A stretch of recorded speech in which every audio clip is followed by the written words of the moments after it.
Everyone in this room is now dumber for having listened. Good evening, everybody. Welcome to the following program. I'm your host, Joe Neerman, a.k.a. Good Lawgic. Hope your day went well. Sorry for the mildly late start. Not terribly late, sort of late, a little bit late, kind of late, a little bit late. Sorry about that. I never want to be late.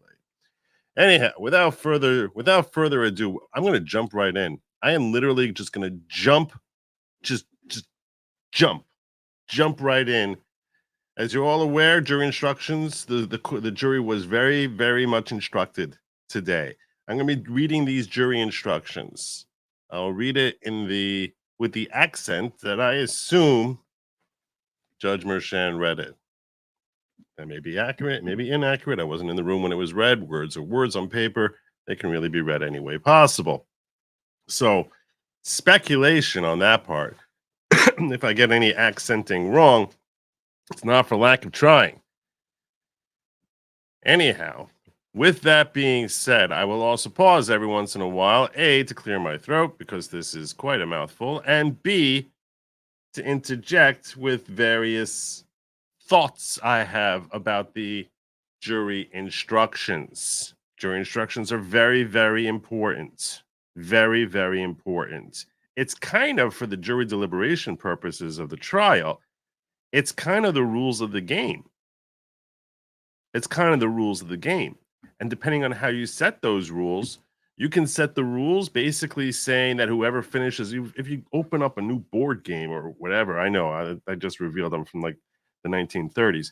If you open up a new game and you read the instructions, first place you should be starting is the object of the game, but then they go through the rules. Now the rules over here are what's being crafted and given to the jury as to what's guiding them. And if you all of a sudden say, hey, if you have a blue piece, if you picked a blue piece to be your little thingy going around the board, you start with an extra 50 points.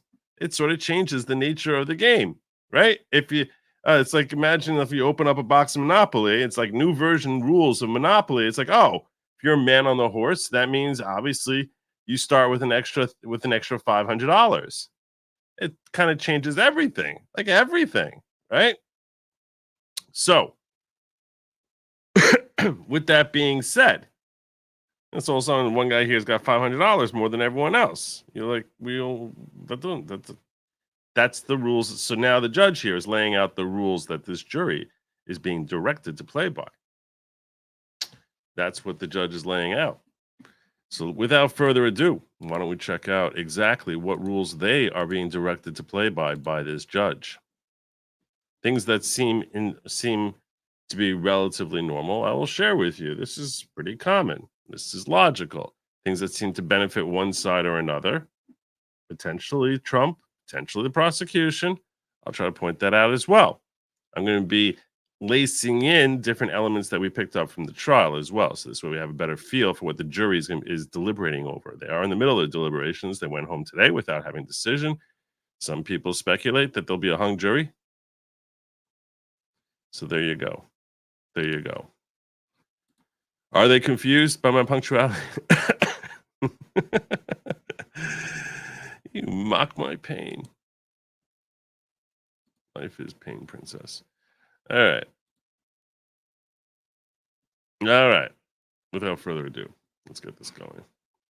So this is what he read out loud in English, almost certainly not translated into Spanish, although in New York you wouldn't be surprised. Members of the jury, I will now instruct you on the law. I will first review the general principles of law that apply to this case and all criminal cases. You've heard me explain some of these principles at the beginning of the trial. I'm sure you can appreciate the benefits of repeating those instructions at this stage of the proceedings. Next, I will define the crimes charged in this case, explain the law that applies those definitions, and spell out the elements of each charged crime. Finally, I'll outline the process of jury deliberations. These instructions will take at least an hour. Get comfortable. And you will not receive copies of them. A lot of people ask, why? Why would you not give them copies of jury instructions? Yeah, I've seen it both ways. I've seen it both ways. I don't even understand the philosophy behind it. What's the what's the downside? We need to check the rules. I guess they don't want them getting bogged down looking at the rules, just sort of come to your feelings about guilty or innocent. I don't understand it. I don't, but whatever. You may, however, request that I read them back to you in whole.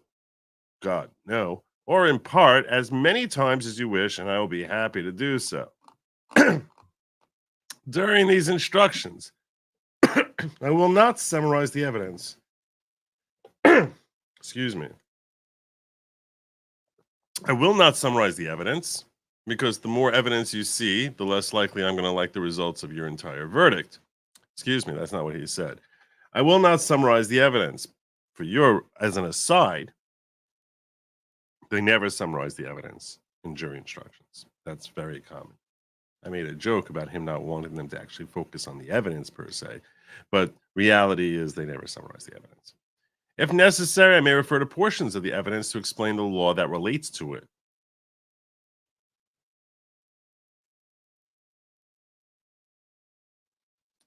My reference to evidence or my decision not to refer to evidence expresses no opinion about the truthfulness, accuracy, or importance of any particular evidence. In fact, nothing I've said in the course of this trial was meant to suggest that I have an opinion about this case. I have no opinion about this case. If you have formed an impression that I do have an opinion, you must put it out of your mind and disregard it. Disregard. Abort. Abort. Just unring that bell completely. The level of my voice or intonation may vary during these instructions. Very significantly vary. If I do that, it's done to help you understand. It is not done to communicate any opinion about the law or the facts of this case or whether the defendant is guilty or not guilty. It's not meant to tell you anything at all. It is not my responsibility to judge the evidence here. It's yours. You're the judges of the facts. You're responsible for deciding whether the defendant is guilty or not guilty. All right, let's talk a little bit about fairness. KVAL is a member and gifting five, count them, 5 memberships. Whoops, that's not the one. 5 memberships. God bless you, KVAL. We appreciate you, ambassador of recruitment here.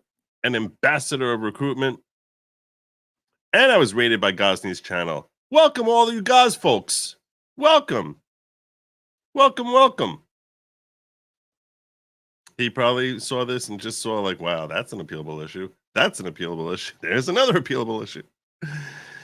I don't know if you read through it or not. But the 5 good Lawgic memberships, we should check out who it was that was brought on board here before they read through it or not. But the 5 for that evaporates from 5 good Lawgic memberships were given to Weezer, 1955, Karate Cat Mom, AJME-CD, Lady Law Sandra, and Sherilyn Tate. Welcome to the following. These are not names that are regularly gifted, so I'm glad that it got shared around. New members of the following. Following is not at all a cult. Type of cult. Just not. It's not at all. Disregard all the lies that certain people love to tell, because it's not at all a cult. Type of cult. The jury should write not guilty. Remember, for 1 month, Kelly House. Jury should write a not guilty verdict on a brown paper bag with a crayon to hand to the judge. Okay. Remember, you promised to be a fair juror. What is a fair juror? Fair juror has long golden locks. Is a person who will keep their promise to be fair and impartial, and who will not permit the verdict to be influenced by a bias or prejudice in favor or against a person who appeared in this trial on account of that person's race, color, national origin, ancestry, gender identity or expression, religion, religious practice, age, disability, or sexual orientation, and further, fair juror must be mindful of any stereotypes or attitudes about people or about groups of people that the juror may have and must not allow these stereotypes or attitudes to affect their verdict. You know, to be influenced, what about a bias against the defendant? Like a predisposed bias against the defendant? Wouldn't you think that that's something we should be throwing in here? Someone's implying like that's okay. Oh, if you hate Trump, that's totally fine. As I've explained, we all develop and hold unconscious views on many subjects, like who should be the next president. Some of these unconscious views may come from stereotypes and attitudes about people or groups. That's really the problem, that they're going to just say, I hate black people. That's a real serious concern in the New York jury. Right? Person thinking and decision making without that person even knowing it. As a juror, you're asked to make very important decision about another member of the community. I know you would not want to make that decision based on such stereotypes or attitudes. They're not going to do it on stereotypes. It's implying that, but if you know stuff about him that you hate, that's okay. That is on what we call implicit biases, and it'd be wrong for you to do so. I don't know. Maybe he will specifically raise the political element here. A fair juror must guard against the impact of such stereotypes. You can do this by asking yourself during your deliberations whether your views and conclusions would be different if the defendant, witness, or others that you've heard about or seen about were a different color or different race, color, national origin, all these other intersectionalities. If the answer is yes, what about if they're political? What about if they have a different political opinion than you? If the answer is yes, then in keeping with your promise to be fair, reconsider your views and conclusions along with other jurors, and make sure your verdict is based on the evidence, not stereotypes or attitudes. Justice requires no less. That's it on fairness. That's it. Nothing about judging him on the merits and not what you meant from before. I mean, I understand you wouldn't do that in most cases, but in this case,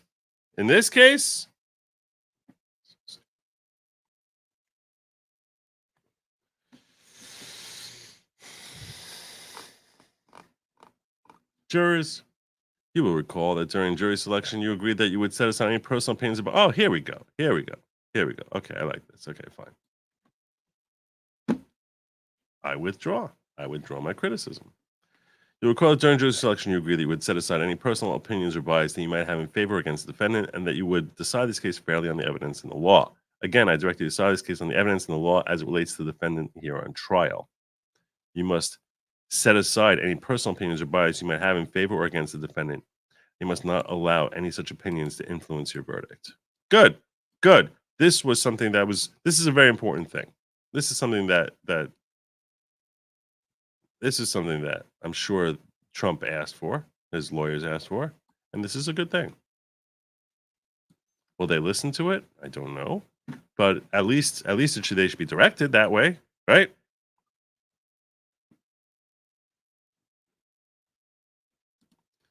Juries select on what news they watch and read, not fair. Yeah, at the same time, while 7 of them get their news from the New York Times, one of them said he gets his news from Truth Social.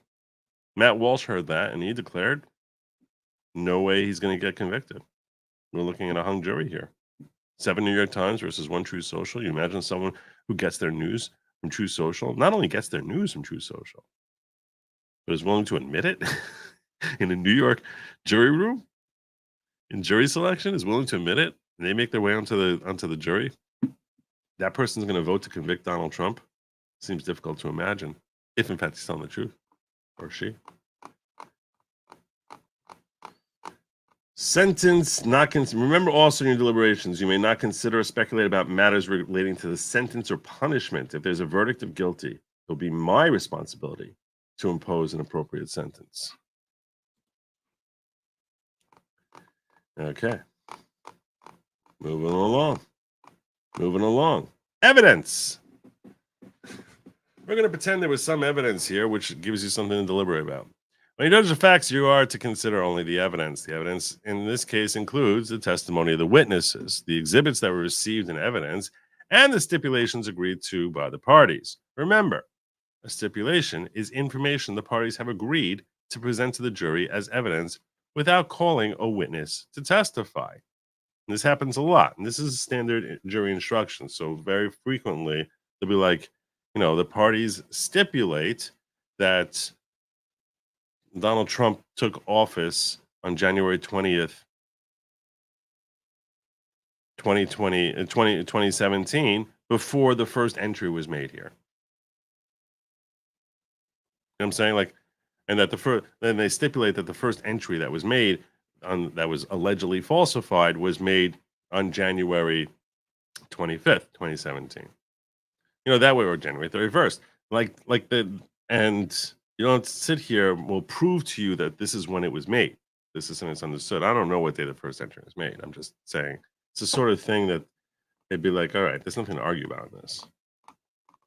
Testimony which was stricken from the record or to which an objection was sustained must be disregarded by you. Exhibits that were received in evidence are available upon your request for your inspection and consideration. Exhibits that were just seen during the trial or marked for identification when not received in evidence are not evidence. True. And are thus not available for your inspection and consideration. But testimony based on those exhibits that were not received in evidence may be considered by you. It's just that the exhibit itself is not available for your inspection and consideration. So this, a lot of times, for example, they might have an expert witness, or you might have someone come in there and say, you know, here's a graph which basically shows how our sales changed over a period of time. And you can see that we increased year by year, and the graph never, for one reason or another, is either rejected, not offered in evidence, or not accepted in evidence by the judge. So you can't ask, we want to see the graph again. So it might be shown purposes of, like, you know, making something clearer, but not accepted in evidence. They're not supposed to even consider that graph when they're deliberating. Evidentiary inferences. In evaluating the evidence, you may consider any fact that is proven and any inference which may be drawn from such fact. So, all right. To draw an inference means to infer, find, conclude that a fact exists or does not exist based upon proof of some other fact or facts. For example, suppose you go to bed one morning. This is a common thing. They always give this example. This is every jury instruction. They bring out the rain. Well, suppose you go to bed one night. It's not raining. You wake up in the morning. You look out your window. You do not see rain, but you see the street and sidewalk are wet. People are wearing raincoats and carrying umbrellas. In those circumstances, it may be reasonable to infer, that is, conclude, that it rained during the night. In other words, the fact of it having rained while you were asleep is an inference that might be drawn from the proven facts of the presence of the water on the street and sidewalk and people in raincoats and carrying umbrellas. Like I said, this is a common thing. They throw this in every jury instruction. Any inference must only be drawn from a proven fact or facts, and then only if the inference flows naturally, reasonably, and logically from the proven fact or facts, not if it is speculative. Therefore, in deciding whether to draw an inference, you must look and consider all the facts in the light of reason, common sense, experience. So make sure you're not just jumping to conclusions here. Even though we might want you to do so, you can't really just jump. You need to rely on facts that are proven. As you know, certain exhibits were admitted to evidence with some portions blacked out or redacted. Those redactions were made to remove personal identifying information and to ensure that only relevant admissible evidence was put before you. You may not speculate as to what material was redacted or why. You may not draw any inference, favorable or unfavorable, against either party from the fact that certain material has been redacted. Sometimes we just don't want to dox people. Sometimes there might be things that are misleading. Limiting instructions. You may recall that I instructed you several times during the trial that certain exhibits were being accepted into evidence for a limited purpose only, and they were not to consider that evidence for any other purpose. Under the law, we refer to that as a limiting instruction. I will now remind you of some of the limiting instructions you were given during the trial. AMI. You recall that you heard testimony that while David Pecker was an executive at AMI, AMI entered into a non-prosecution agreement. I should get my pen. Should I get my pen? Do this like real Robert Gouveia-like? We'll do it Robert Gouveia-like.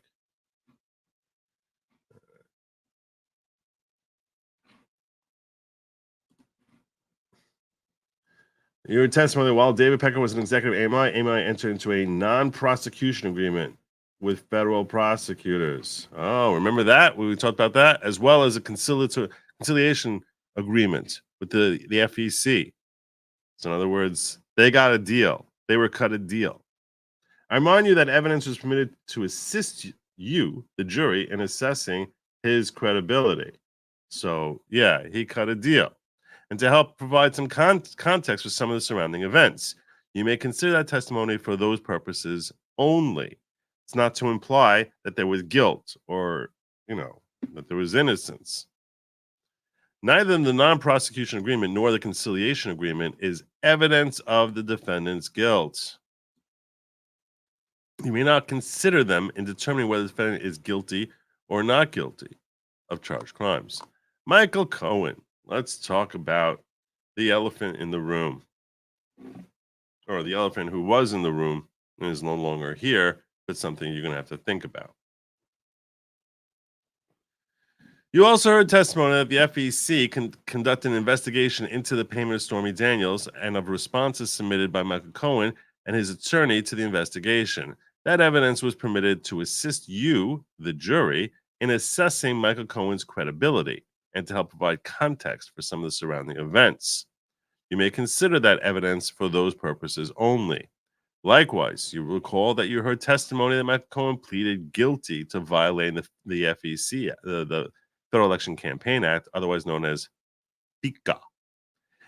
I remind you that evidence was permitted to assist you, the jury, in assessing his credibility as a witness, not to tell you that there's guilt or innocence. Like they're not going to believe that, right? Like that, like this, sure, okay. And help provide context to some of the events that followed. You may consider the testimony for those purposes only. Neither the fact of the FEC investigation, Mr. Cohen and his attorney's responses, or the fact that he pled guilty constitutes evidence of the defendant's guilt. And you may not consider them in determining whether the defendant is guilty or not guilty of the charged crimes. Okay. So far, so good. So far, so good.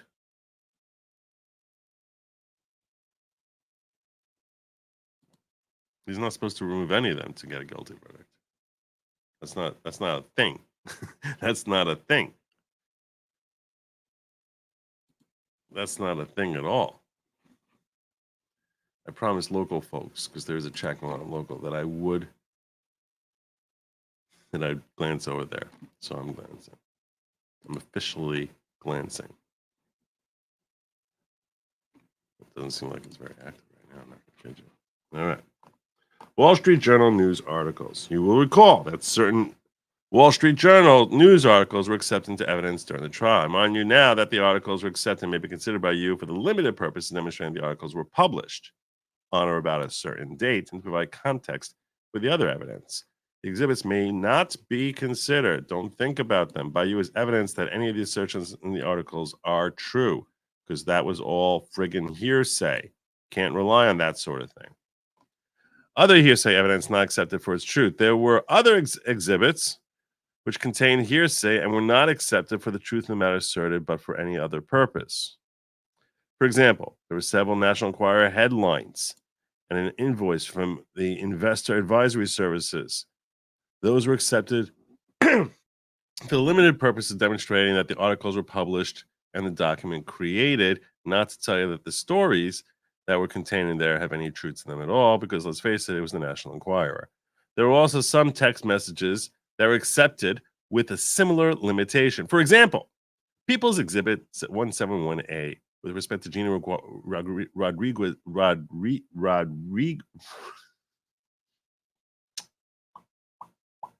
You wouldn't know that I own Pudge Rodriguez in my fantasy baseball league for like years. Gina Rodriguez's, that's the part I was having trouble, the end of that. Rodriguez's. Gina Rodriguez's texts only, and 257 with respect to Chris Cuomo's texts only. Those text messages were accepted for the limited purpose of providing context for the responses by Dylan Howard and Michael Cohen, not to imply that anyone should ever believe anything that Chris Cuomo has ever said in his life. So please don't make that mistake. The exhibits which were accepted into evidence with a limiting instruction are These right here that we don't even know what they are, because this is a, wow, that's terrible. I gotta work on my circling. These right here. That was better. We can get it on the last try here. There you go. So there's 1, 2, 3, 4, 5, 6, 7, 8, 9. That limiting instructions. If you have any additional questions or need clarification as to which exhibits are accepted into evidence with limitations, just send me a note with your questions, and I'll be happy to clarify. Presumption of innocence. Let me explain to you, the jury, about Donald Trump's presumption of innocence. We now turn to the fundamental principles of our law that apply in all criminal trials. The presumption of innocence, the burden of proof, and the requirement of proof beyond reasonable doubt. Throughout these proceedings, the defendant is presumed to be innocent.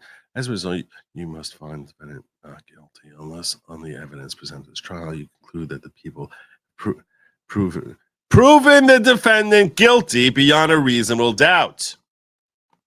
Determining whether the people have satisfied their burden of proving the defendant's guilt beyond a reasonable doubt, you may consider all the evidence presented, whether by the people or the defendant. In doing so, however, remember that even though the defendant introduced evidence, the burden of proof remains on the people.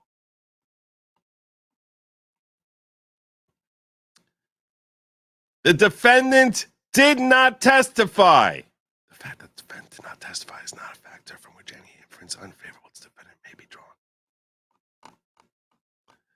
Burden of proof. Again, I don't know. This is how he read it. I'm just speculating about it, his tone and intonation here. So I'm doing my best as to what I assume it sounded like if you were sitting in the jury box. Todd Larson, thank you for being a real human being, unlike most of law too. I try to be a human being. Dershowitz said this judge can remove a juror if it's a hung jury and place it with one of the substitutes. Really? I didn't see that. That's interesting. That's frightening. What do fantasy sports and our justice system have in common? Both are great. Great and yet not.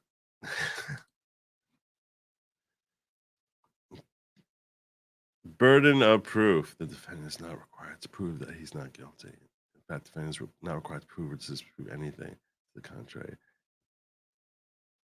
the people have the burden of proving the defendant guilty beyond a reasonable doubt. That means before you can find the defendant guilty of a crime, people must prove beyond every element of the crime, including that the defendant is the person who committed the crime. The burden of proof never shifts from the people to the defendant. If the people fail to satisfy their burden of proof, you must find the defendant not guilty. And if the people satisfy their burden of proof, you must find the defendant guilty. Reasonable doubt. What does our law mean when it requires proof of guilt beyond a reasonable doubt?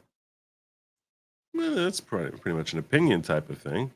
The law uses the term proof beyond a reasonable doubt to tell you how convincing the evidence of guilt must be to permit a verdict of guilty. The law recognizes that in dealing with human affairs, there are very few things in this world that we know with absolute certainty. Therefore, the law does not require the people to prove defendant guilty beyond all possible doubt.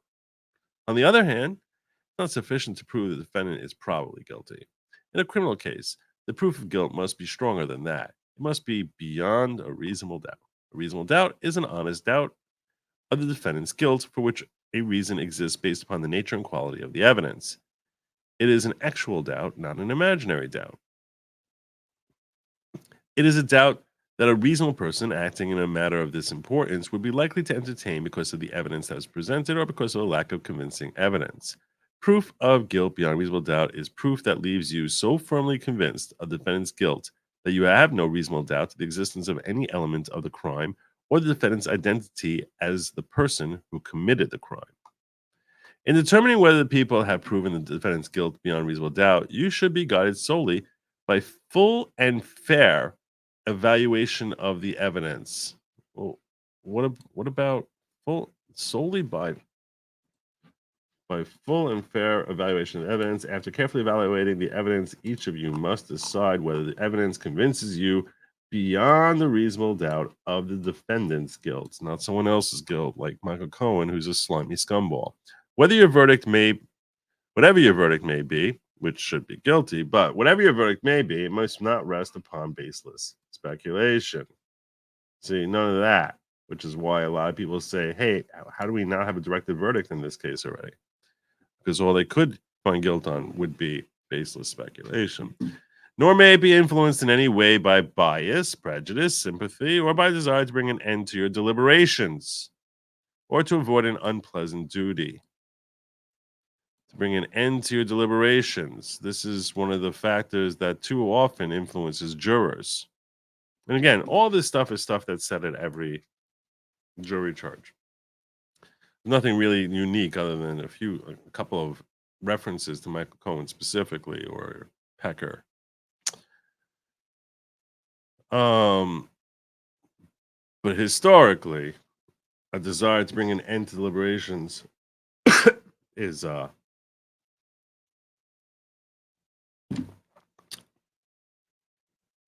thing that factors.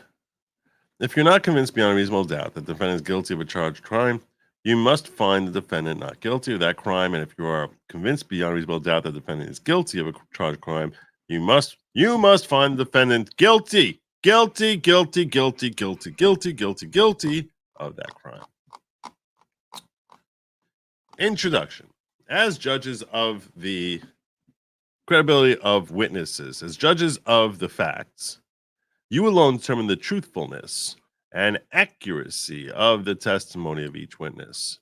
You must decide whether a witness told the truth and was accurate or instead testified like Michael Cohen, falsely, like he so often does, testified falsely, or was mistaken.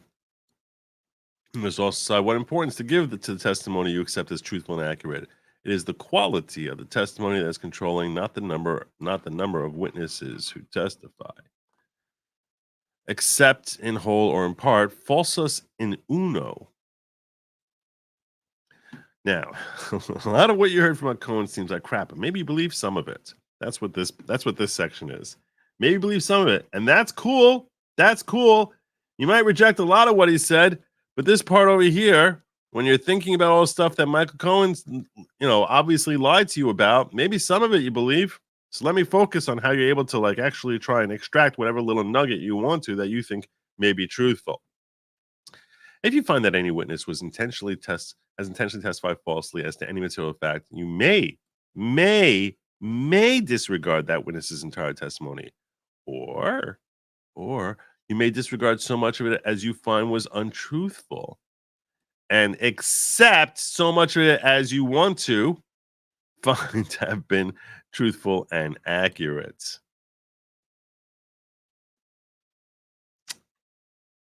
This is, now to be fair, this is common jury charge. This is common jury charge. It's not something he created here for Michael Cohen. This is common. Credibility factors. There is no particular formula for evaluating the truthfulness or accuracy of another person's statements or testimony. You bring to this process all of your varied experiences. This is an important part of things. We say we want you to rely on your gut instinct. What do you think is true? In life, you frequently decide the truthfulness and accuracy of statements made to you by other people. The same factors used to make those decisions should be used in this case when evaluating the testimony. In general, some of the factors you may wish to consider evaluating testimony of witness are as follows. Did the witness have an opportunity to see or hear the events about which he or she testified? If they couldn't see or hear them, how are they testifying? What does that mean? What? You allowed them to testify about hearsay? I don't understand. I don't understand what is this? What is this? Did they have an opportunity to see or hear? Did the witness have the ability to recall those events accurately? Was the testimony of the witness plausible and likely to be true, or did it sound like Michael Cohen trying to get a new contract? Sounding implausible and not likely to be true. Was testimony of the witness consistent or inconsistent with other testimony or evidence in the case? For example, we know that Michael Cohen was directly contradicted by Robert Costello. Can't really say that they both were telling the truth. Did the manner in which the witness testified reflect upon the truthfulness or the witness testimony? How well did they sell it to you? Right? And then you can sort of break these down, and these are, look, let's face it, these are brought down in most jury charges are going to be. This is probably lifted from trials he's done countless times. So this is a little weird to me. Not going to kid you. That's a little weird. As to, like, do they have an opportunity to see or hear the events? I don't know what else they're testifying about, but I guess maybe sometimes they got hearsay in for an exception, or I don't even know. Did the witness have the ability to recall those events accurately? So how reliable does the memory seem? Was the testimony of the witness plausible and likely to be true? Meaning, did things add up? You might want to consider with whether anyone disagreed with them in testimony. How sketchy did they look on the stand, or how reliable did they look on the stand? To what extent, if any, did the witness background, training, education, experience affect the believability of that witness's testimony? This sounds like something they would know or should know. So that's another thing. Did the witness have a conscious bias, hostility, or some other attitude that affected the truthfulness of the witness testimony? I can actually draw a fat face of Michael Cohen over this part right here, because my God.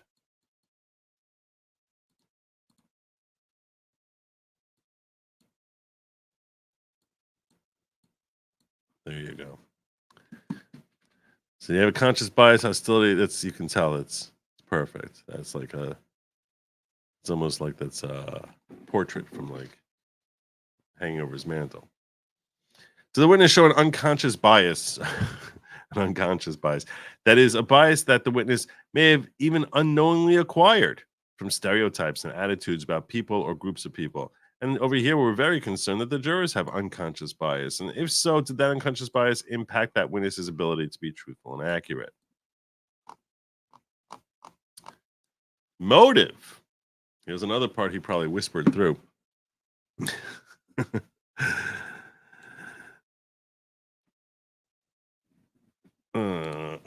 Trump 2024. Amen. Amen. Your boy Roy, member for 3 months. 3 months. That's like a whole trimester already. Todd Larson. God bless you, showing us how ice is cold, and this trial is not Scottish. Remember, for if you're not Scottish, you're crap. This is true. No true Scotsman. No true Scotsman. Thank you for the generous super chat, brother. Epstein's noose is in play. I don't know what that means. Oh, I do know what that means. Hopefully not.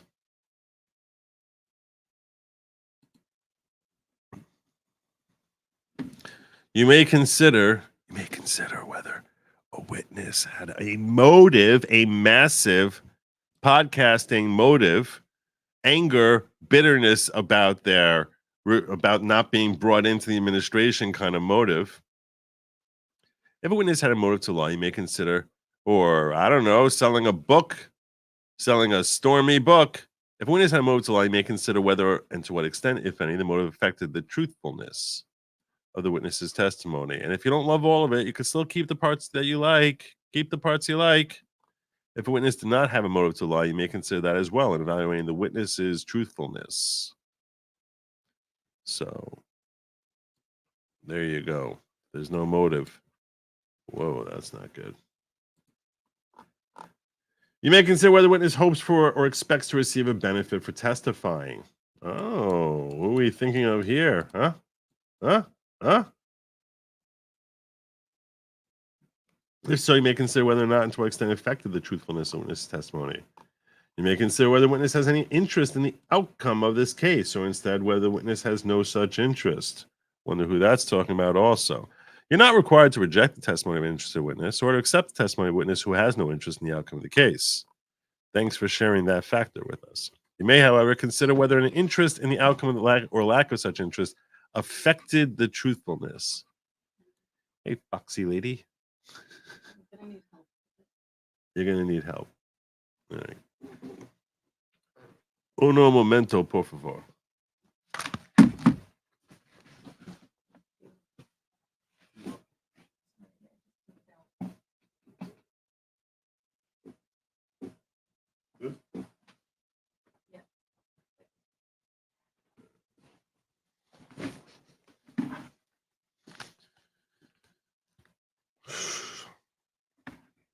I was streaming when you left. I was streaming when you came back. Yeah. Yeah. All right. That's Lady Lawgic. It's only uncorroboratable. That's not a word. Uncorroboratable. We went through the whole it is uncorroboratable, but that's because it's complete fiction. You know, anything you read from Isaac Asimov or J.K. Rowling is uncorroboratable too. So, you know, stop being so nitpicky. Stop being so nitpicky, for crying out loud. Kelly, hit me up here on Rumble Man. Trump 2024. Absolutely love your show. Oh, thank you. It's so nice. Thank you, Kelly48. I appreciate that. That's just a nice little tip of the cap. I appreciate it. Thank you. All right. Previous criminal conduct. You know that he was like sweating when he probably read this, to be fair. He probably read this really fast. So it's like, you may consider whether a witness has been convicted of a crime or is engaged in criminal conduct, and if so, whether and to what extent it affects your evaluation of the truthfulness of the witness's testimony. You're not required to reject the testimony of a witness who's been convicted of a crime or is engaged in criminal conduct, or to accept a testimony of a witness who is not. You may, however, consider whether a witness's criminal conviction or conduct has affected their ability to ever tell the truth again, or the truthfulness of the witness's testimony. Inconsistent statements. You may consider whether a witness made statements at the trial that are inconsistent with each other every 10 minutes. You may also consider whether a witness made previous statements that are inconsistent with his or her testimony at trial. You may consider whether a witness testified to a fact here at trial that the witness omitted to state at a prior time, when it would have been reasonable and logical for the witness to have stated the facts. There you go. Like, oh, I don't know. Reasonable and logical for Stormy to say that she did engage in coitus rather than rejecting it 47 times beforehand. In determining whether it would have been reasonable and logical for the witness to have stated or the omitted fact, you may consider whether the witness' attention was called to the matter, whether the witness was specifically asked about it and still wrote statement after statement saying we never had sex. He definitely did not say that. If a witness has made such inconsistent statements or omissions, you may consider whether and to what extent they affect the truthfulness or accuracy of what the witness's testimony here at trial.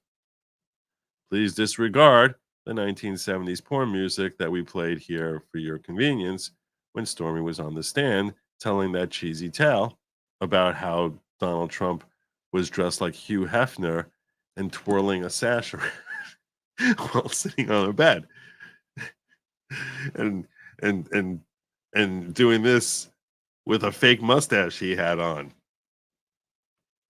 That was very, very credible testimony that she gave about that whole story. So the contents of a prior inconsistent statement are not proof of what happened. You may use evidence of a prior inconsistent statement. I'm sorry. I really just got a visual of Trump in a Hugh Hefner bathrobe swinging the end of a sash at Stormy, saying, "Come and get it." I apologize. That was really distracting me. I couldn't. I mean, that's basically how she portrayed that. That's what happened. That's totally what happened. Totally. Oh my God. Oh, thank you for the Jersey love and support. You're like a stone's throw away from me.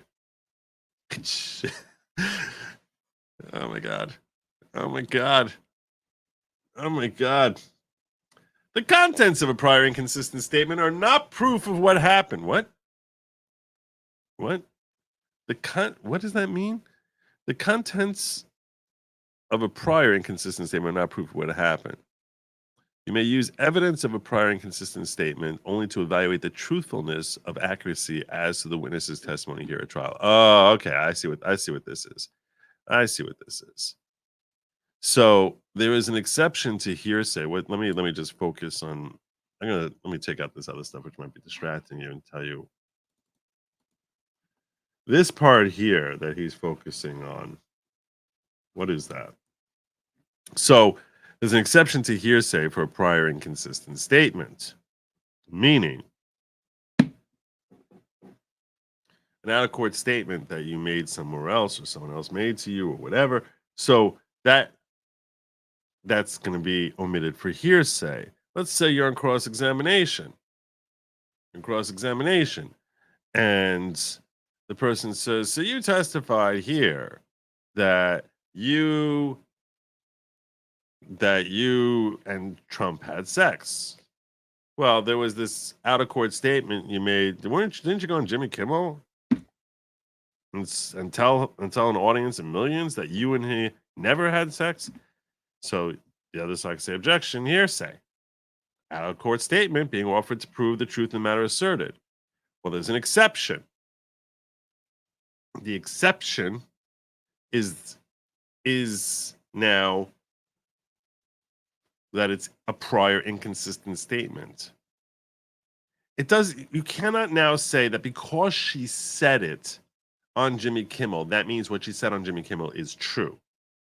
But you can accept it for the purposes of saying that what she told us here was a lie.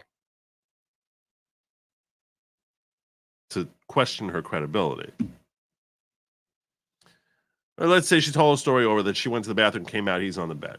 Let's say on Jimmy Kimmel, she said, yeah, they asked about, wow, I wonder what Trump, Jimmy Kimmel made a joke. I wonder what his bathroom is made out of. Probably everything is made out of gold or something. And she's like, oh, I never went into his bathroom. So they say, you said here you never went into a bathroom. Now on the story here, you're saying you came out of the bathroom and he was on the bed. So the statement that she made there, does this mean that she was in the bathroom? Now it just means you can't really draw from that whether or not she was in the bathroom just because she said on Jimmy Kimmel. But it can lead you to think that, I don't know if I add up her story because she gave a different story in the past. Prior inconsistent statement. There you go. That's what he's trying to say here. All right. You may consider whether witness's testimony is consistent with the testimony of other witnesses or with other evidence in the case. So the testimony of one witness can help bolster. That's what we call that. It just bolsters everything here. And then you say, wow, it's not just one person telling me this story. I got a whole mess of people that the judge let me get in. That's a really bad L. Looks like I'm drawing a lobster or something.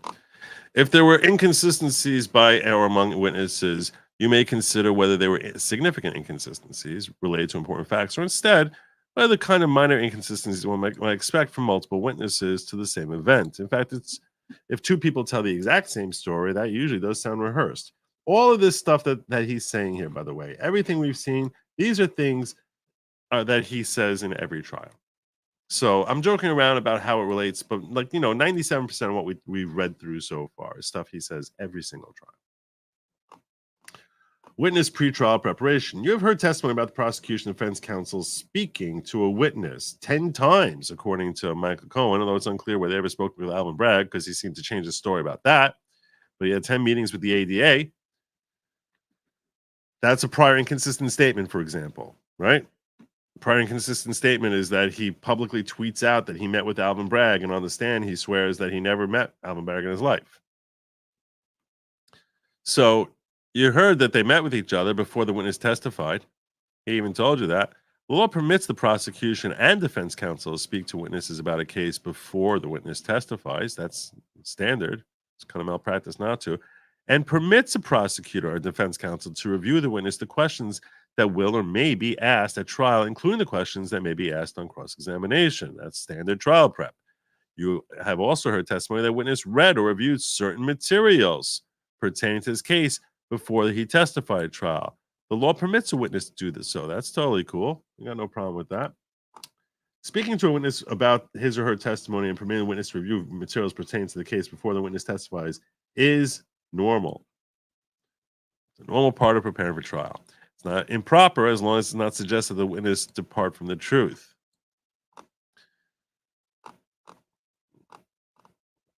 The people have the burden of proving beyond a reasonable doubt not only that a charged crime was committed, but the defendant is the person who committed the crime. Because if we're looking at people who committed crimes, we know that Michael Cohen committed a lot of crimes that he's never going to be charged for. We got to try and find something on Trump here. That's what you're supposed to be doing. Thus, even if you're convinced beyond a reasonable doubt that a charged crime was committed by someone, like, oh, I don't know, someone inside the Trump organization who was working there rather than Donald himself, you cannot convict the defendant of that crime unless you are also convinced beyond a reasonable doubt that he, Donald Trump, is the one who committed the crime. This is kind of an important thing here in the nature of this, in the context of this particular trial, because you have to consider, they know it's 34 counts that are all things that are happening in 2017 and into 2018 in a business operation that he's no longer controlling. So we've got a whole Chinese wall going up there. So how are we going to get him? These are good questions, tough questions for the prosecution, one would think. Under our law, Michael Cohen. Now here we go. Let's get into Mikey. Let's try and see how we can repair the Mikey testimony. Let's see if we can do that. Let's try and fix it. Douche lies like that butcher knife you drew there. Did I draw? I don't remember doing that. Good Logic fantasy football rules. I am king. End of the day, Cohen Daniels are again fluffers for the state and will continue to act like politicians who are also generally fluffers, if you think about it, right? I mean, that's just the sad reality of our politics. A whole bunch of fluffers. A whole bunch of fluffers. Accomplice is a matter of law. Under our law, Michael Cohen is an accomplice because there's evidence that he participated in a crime based upon conduct involved in the allegations here against the defendant. Okay, he's an accomplice.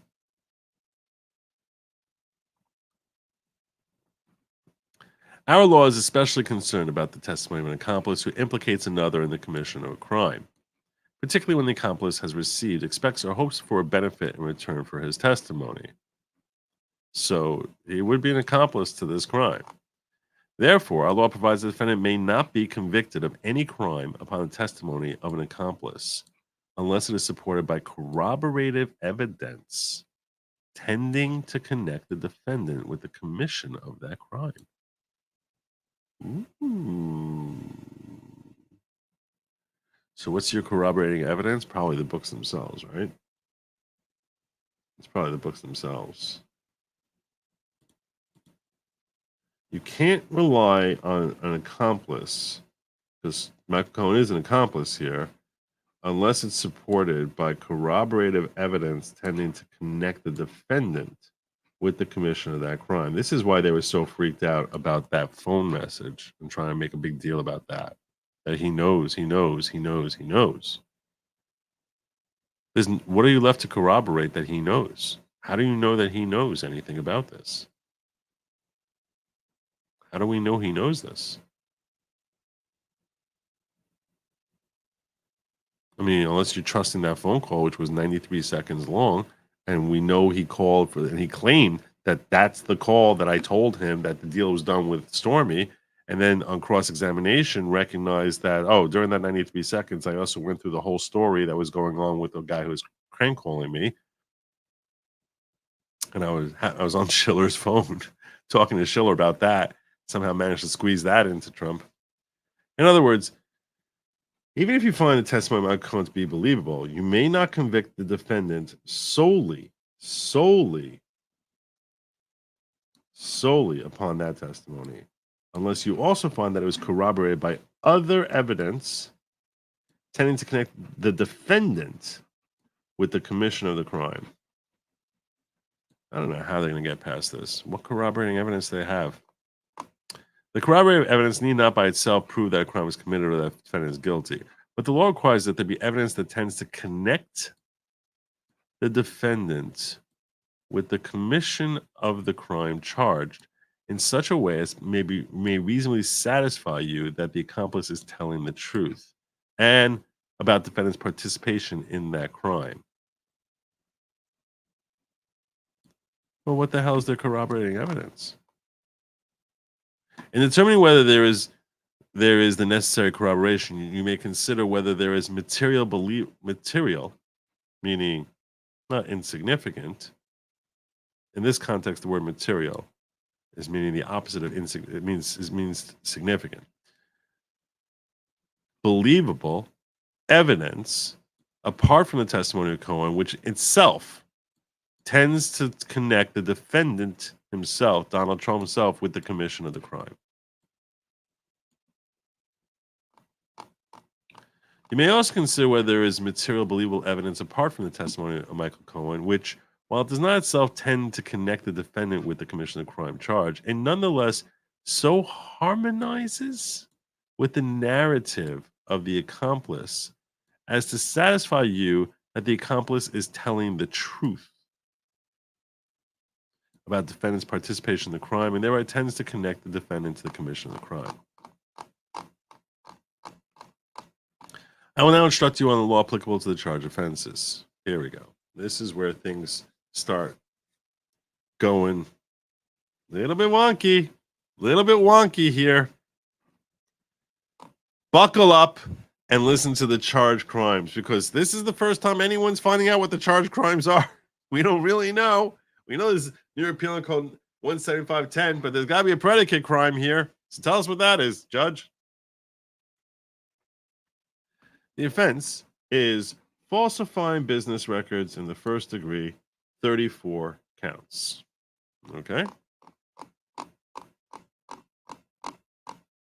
Our law recognizes that two or more individuals can act jointly to commit a crime. So first we're going to start with accessorial liability.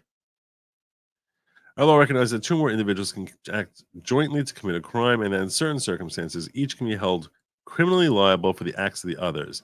In that situation, yeah, whatever Michael Cohen did wrong, attribute that to Trump.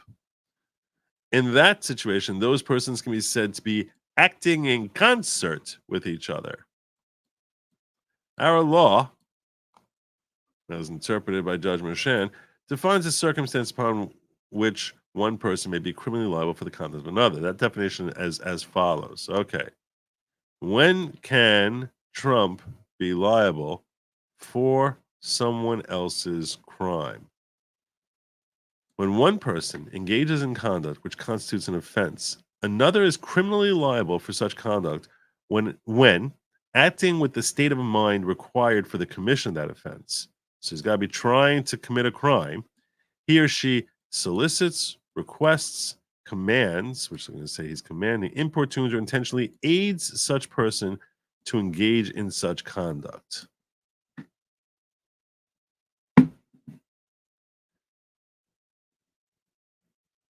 Oh, okay, we're still not sure what the crime is here.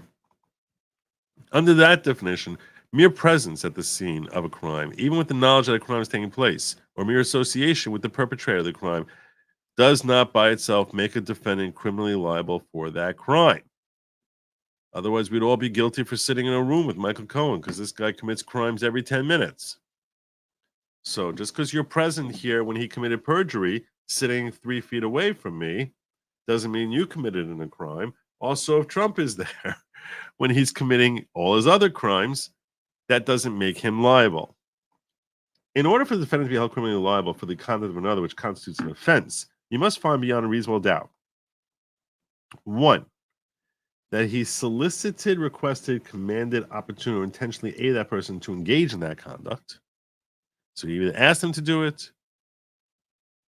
requested, demanded it, pushed him, and that he did so with the state of mind required for the commission of the offense. That was his goal. That was his goal. I want to do this illegal thing. I want to do this very illegal thing. If it is proven beyond reasonable doubt that the defendant is criminally liable for the conduct of another, the extent or degree of the defendant's participation in crime does not matter. It doesn't matter. Doesn't matter how little he did. You can still convict him. You can still nail his butt to a wall. The defendant proven beyond reasonable doubt to be criminally liable for the conduct of another in the commission of a crime is as guilty of the crime as if the defendant personally had committed every act constituting the crime. They're so desperate. Conspiracy to have this low-level felony that we've never charged anyone else with. This is so gross. The people have the burden of proving beyond a reasonable doubt that the defendant acted with the state of mind required for the commission of the crime and either personally or by acting in concert with another person committed each of the remaining elements of the crime. Your verdict on each count you consider, whether guilty or not guilty, must be unanimous. Unanimity. In order to find the defendant guilty, however, you need not be unanimous on whether the defendant committed the crime personally or by acting in concert with another, or both. So, some of you think he did the crime, others of you think that he didn't really do it, but Matt Cohn did it and he was there. Just find him guilty. Find him guilty. Find him guilty. The charged crimes. Okay, let's see what we got. We know about this one. This one we all know about, the 17510. I will now instruct you on the law applicable to the charged offense. The offense is falsifying business records in the first degree. Under our law, a person is guilty of falsifying business records in the first degree when, with intent to defraud that includes an intent to commit another crime or to conceal the commission thereof, that person makes or causes a false entry in the business records of an enterprise. The following terms used in that definition have a special meaning. Enterprise means any entity of one or more persons, corporate or otherwise, public or private, engaged in business, commercial, professional, industrial, social, political, or government activity. So,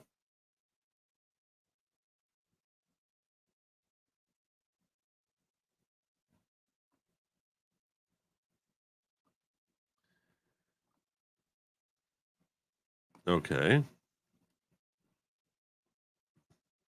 So we can basically label anything an enterprise. What is a business record? Let's define business record for you. Means any writing or article, including computer data or computer program, kept or maintained by an enterprise for the purpose of evidencing or reflecting its condition or activity. Intent means conscious objective of purpose. Thus, a person acts with intent to defraud when his or her conscious objective or purpose is to do so. Intent does not require premeditation. In other words, intent does not require advanced planning.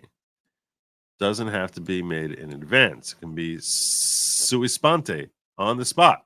Nor is it necessary that the intent of the person's mind for any particular period of time.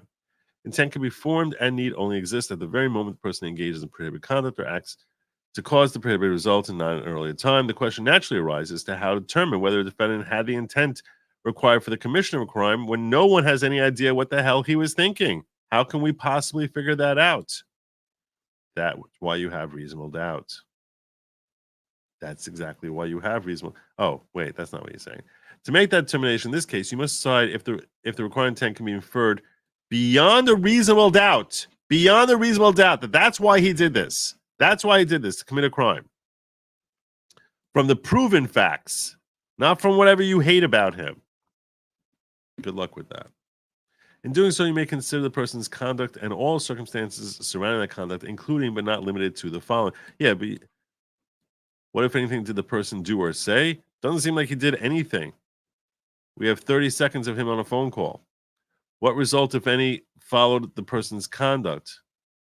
Well, he was doing this since 1990, so it seems hard to understand how it's part of an election. That's part of a campaign thing going on here.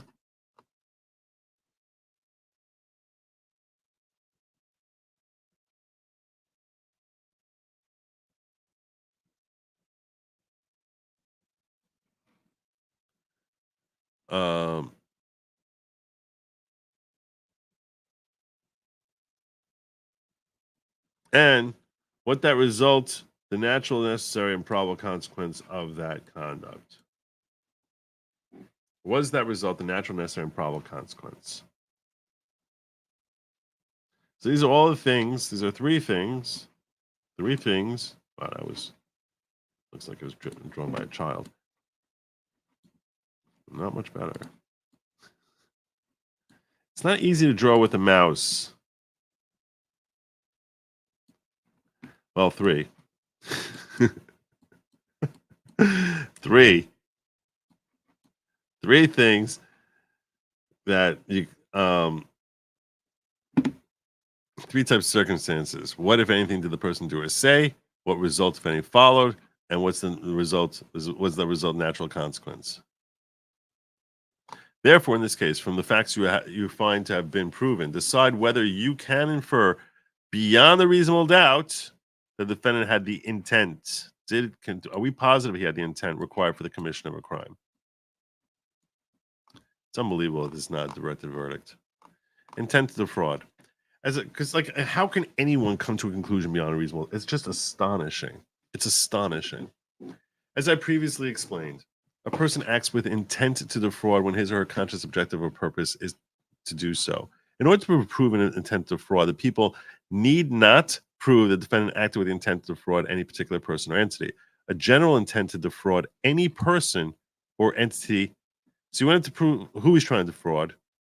Just he's trying to defraud someone. He's trying to defraud somebody. Tell me they're not going to basically say, well, we know he's always trying to lie to people, so that's good enough for us. That's what this is right here. If you think he's a big time liar, then you got to assume that he's probably trying to lie to someone.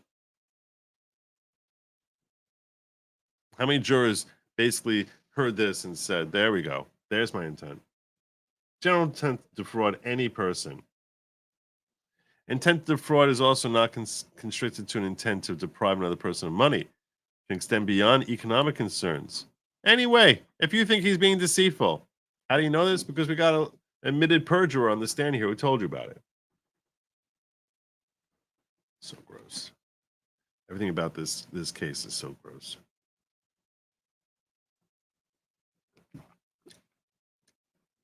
Intent to commit or conceal another crime. For the crime of falsifying business records in the first degree, the intent to defraud must include include an intent to commit another crime. Now, when I'm talking about this going forward, I'm going to refer to that as the predicate crime. So this crime that we have up here is meaningless. Falsifying business degree in a first degree. We'll make that one yellow because that one really doesn't do that. This crime over here, we'll make it pink because this deserves to be pink. Falsifying business, in order for it to mean anything at all, as far as it being a felony, you must have another crime that you're trying to hide. The reason that you fake these records is because you're trying to hide a crime. I'm going to call that crime that you're trying to hide the predicate crime, or the aid or conceal commission thereof. Under our law, though the people must prove an intent to commit another crime or aid or conceal a commission thereof, they need not prove that the other crime was in fact committed, aided, or concealed.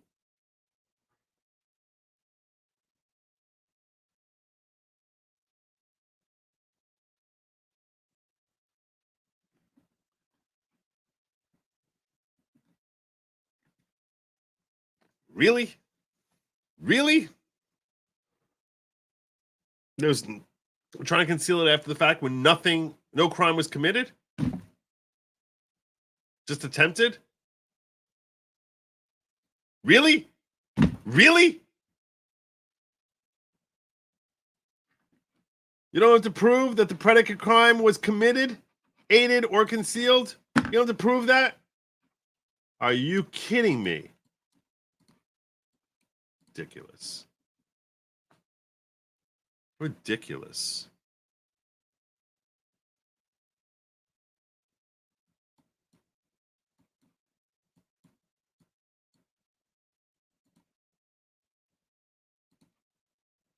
It's a self-portrait.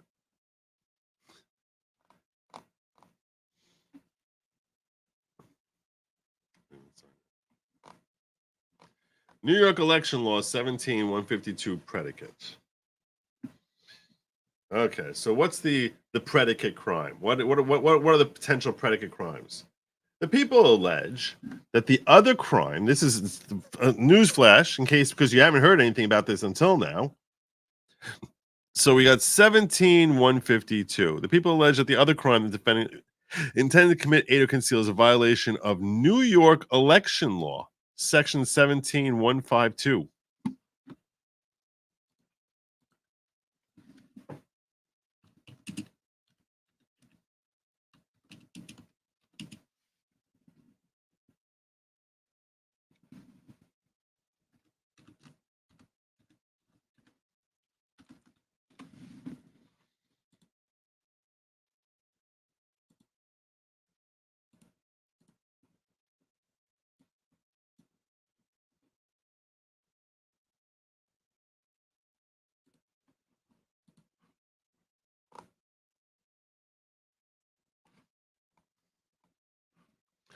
So this is conspiracy to promote or prevent an election, any two or more persons. Let me see if language tracks. Who conspire to promote or prevent the election of any person to a public office by unlawful means. Unlawful means? And which conspiracies acted upon by one or more of the parties thereto shall be guilty of a misdemeanor. So for a misdemeanor, you can raise this to a felony if you... Really? The predicate crime doesn't even have to be a felony? Really? Are you trying to hide a felony? What? This misdemeanor?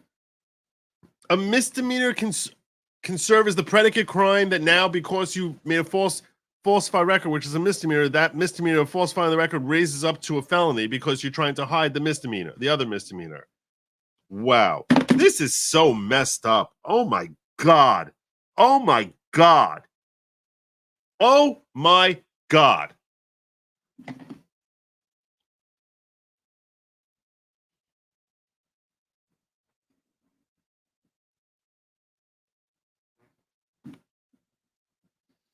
This is so messed up.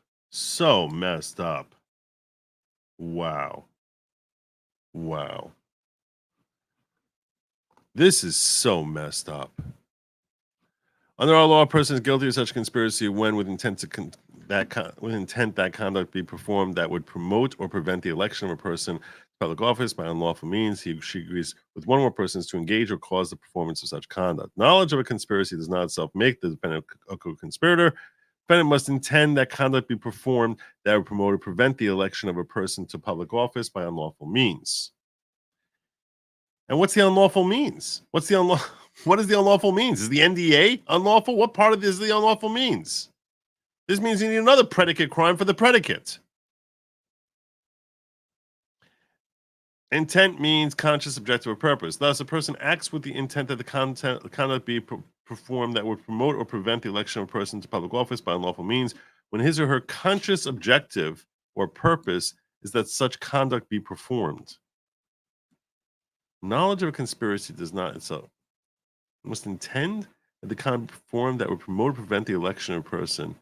What are the unlawful means for the predicate crime? What the heck? What are the unlawful means? Evidence that the defendant was present. It's like we're going to give you so many layers that you're just going to assume that, okay, he must be guilty. Evidence that the defendant was present when others agreed to engage in the performance of a crime does not by itself show that he personally agreed to engage in the conspiracy. So even if he was there, doesn't mean that he agreed to the conspiracy. Although he must conclude unanimously that the defendant conspired to promote or prevent the election of any person to public office by unlawful means, you need not be unanimous as to what those unlawful means were. Name any of the unlawful means. Are you going to say that an NDA, signing an NDA is not unlawful? Because I know you said you're not going to do that. This is so messed up. Because of course they're going to say the NDA is the unlawful means.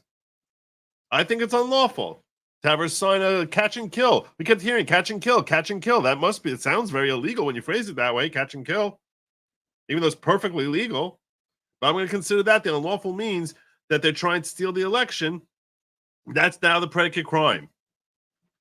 Unbelievable. Unbelievable. This is designed to confuse the hell out of the jury. The way this is worded is designed to confuse the hell out of the jury.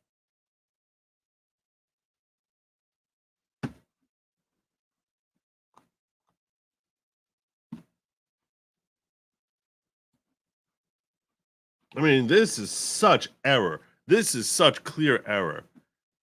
And a lot of people speculate that no one cares if it's clear error because they just want the conviction. That folks just want a conviction, even if it gets overturned later, just so we can say when we're going to the election, he's a felon! He's a felon! I don't know about you guys, but I'm not voting for a felon. In determining whether the defendant conspired to promote or prevent the election of any person to public office by unlawful means, you may consider the following. Violations of Federal Election Campaign Act, otherwise known as FECA, the falsification of other business records, violation of tax laws. In determining whether the defendant conspired to promote or prevent the election by unlawful means. So what do we think you're going to fall back on unlawful means? What do I think you're going to come up with? Violations of the FECA. Can you tell them what any violations of the FECA are? What are these violations of the FECA? How are they supposed to know that? Are you going to tell them that? Wow, this is so convoluted. Falsification of other business records or violation of tax laws. So let's get to three more. So we're going to get to a third level of the unlawful act here. There's three levels you got to get to here. Somewhere along the way, we figure you'll find him guilty. This is craziness. This is crazy. Unbelievable. All right. So let's explain to you how you might want to hang your hat on FECA. The first of the people's theories of unlawful means, which is, I will now define for you, is the Federal Election Campaign Act. Walk us through it. Okay. Under the Federal Election Campaign Act, it is unlawful for an individual to willfully make contributions to any candidate with respect to any election or federal office, including the office of President of the United States, which exceeds a certain limit. In 2015 and 2016, that limit was $2,700. It is also unlawful under the Federal Election Campaign Act for any corporation to willfully make a contribution to any amount to a candidate or candidate's campaign in connection with any federal election, or for any person to cause such a corporate contribution. For purposes of these prohibitions, an expenditure made in cooperation, consultation, or concert with, or the request of suggestion of candidate or his agent shall be considered to be a contribution to such candidate. Let me break this down for you one more time. Because I was just trying to digest what the heck we were talking about. So it's unlawful to give more than $2,700. At the time of this election, no one can give more than $2,700.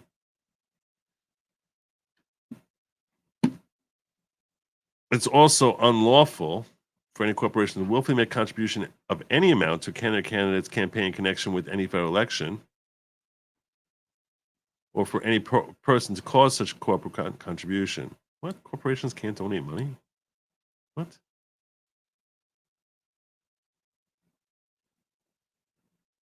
An expenditure made in cooperation, consultation, or concert with, or at the request or suggestion of a candidate's agent shall be considered to be a contribution to such candidate.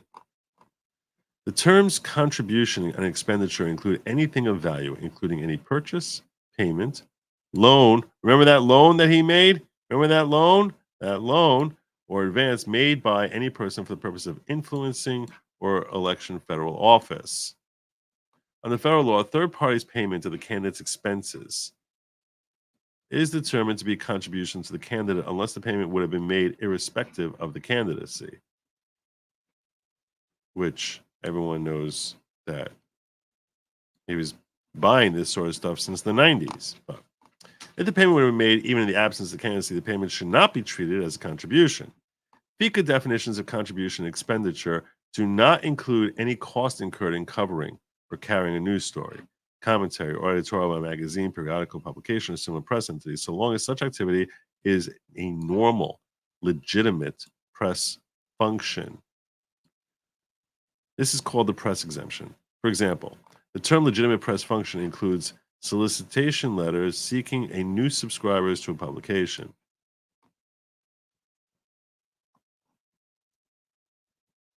Okay.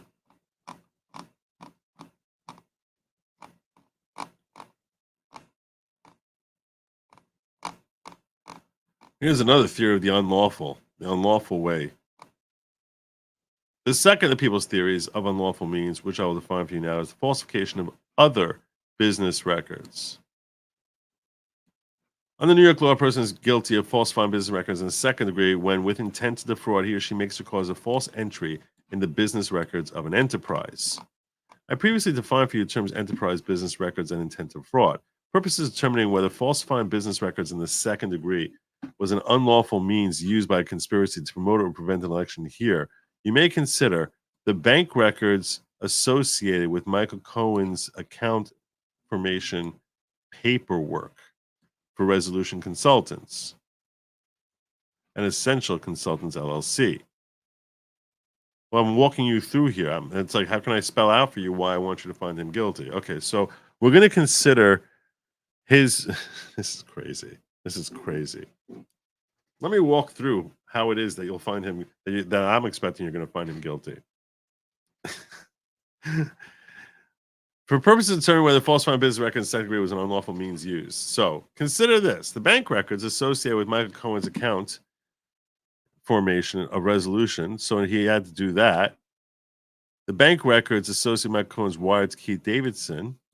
The invoice from Investor Advisory Services.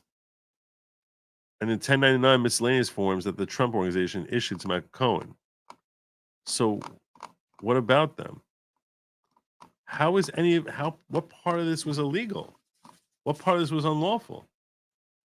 So if he falsifies his stuff, so now this is on Trump, but how would Trump even know about that?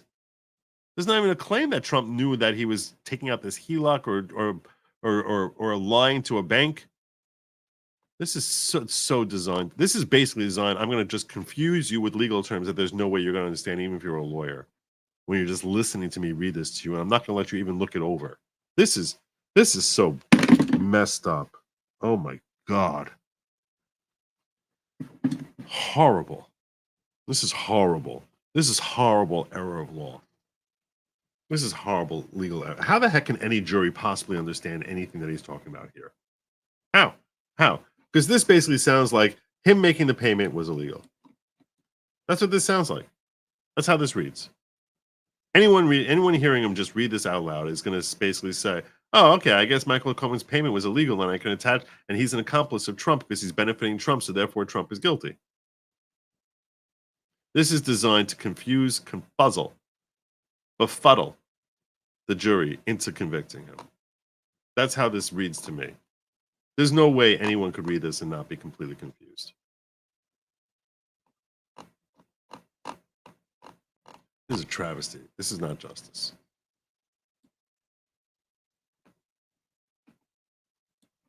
Violation of tax laws.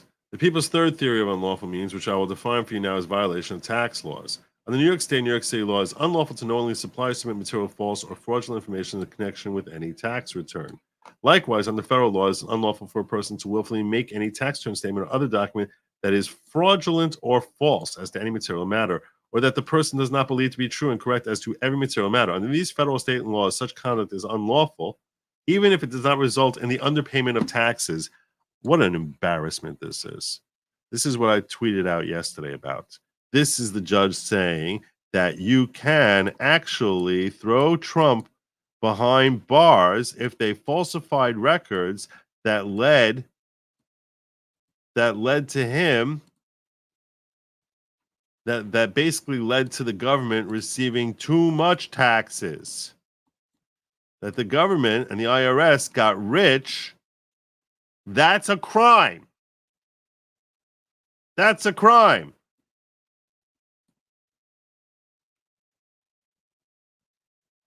Unbelievable. Unbelievable. Too much money means you go to jail. This is real justice right here. Real justice right here. In order for you to find the defendant guilty of the crime of falsifying business records in the first degree under count 1 of the indictment, the people are required to prove from all the evidence in the case beyond a reasonable doubt each of the following 2 elements. That on or about February 14, 2017, in the county of New York and elsewhere, the defendant personally or by acting in concert with another person or persons made or caused a false entry in the business. So February 14th, that's the first one.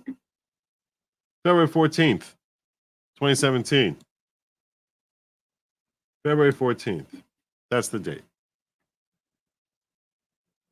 Personally or by acting in concert with other person or persons made or caused a false entry in the business records of an enterprise, specifically an invoice from Michael Cohen dated February 14, 2017, marked as a record of Donald J. Trump irrevocable trust and kept to maintain the Trump organization, and that he did so with the intent to defraud that included an intent to commit another crime or to aid the concealment commission thereof. If you find the people have proven beyond a reasonable doubt each of those 2 elements, you must find the defendant guilty. You must find him guilty. So guilty of the crime. If you find the people not proven beyond a reasonable doubt either of those 2 elements, you must find the defendants not guilty of this crime.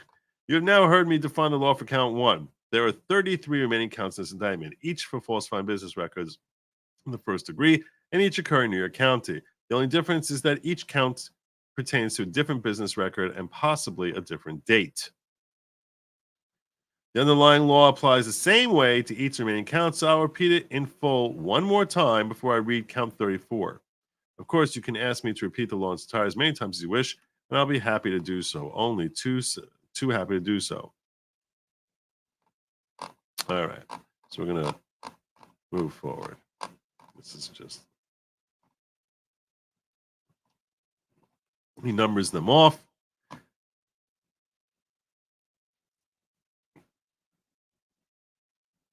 And basically, in case you're wondering how we get to 34 counts, so this is part I do want to explain to you. Because you're like, how many payments were made? So there's the entry in the ledger is a payment. There's the invoice from Cohen that they want to get him for. Just him submitting an invoice. That they want to get him for. And the payment reflected in the ledger. That's another. So each time there's a payment, that's how they want to get him. And then the third one, is the entry in the detail. Is the entry in the detail. I'll do it again. In the detail general ledger for Donald Trump. So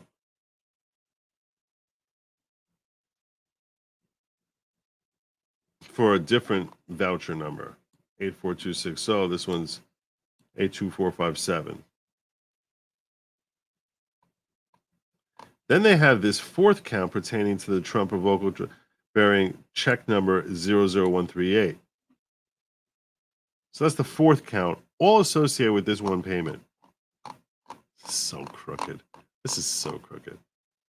Then we get to March 16th. Then we get to March 16th payment. So you get an invoice from Cohen. You get an entry in the detailed general ledger for the trust. It says, "Hey, we got this." Then there's the check and check stub, and then so I don't know how now it's 7. Why they don't have a fourth one for that?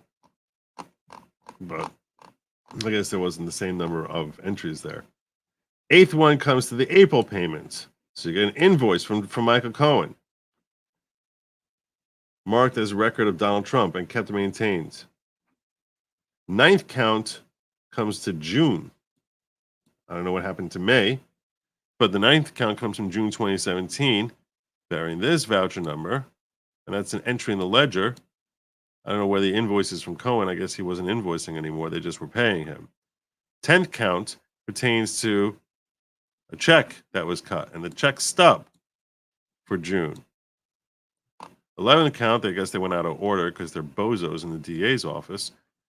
11th count pertains to the May payment.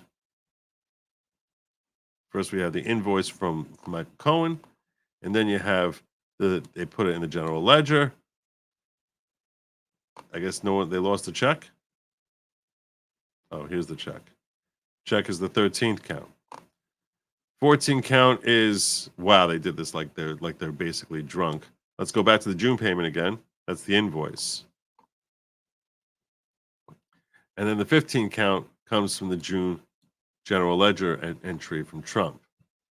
16th count comes with a check that was cut in June by Trump. This is it's like, how unbelievable this is so gross. So gross. 17th count pertains to an invoice from Michael Cohen for July 2017. Everything here is in 2017. 18th count is the entry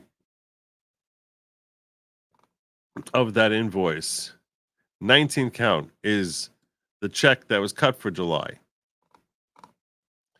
20 is August 1 invoice.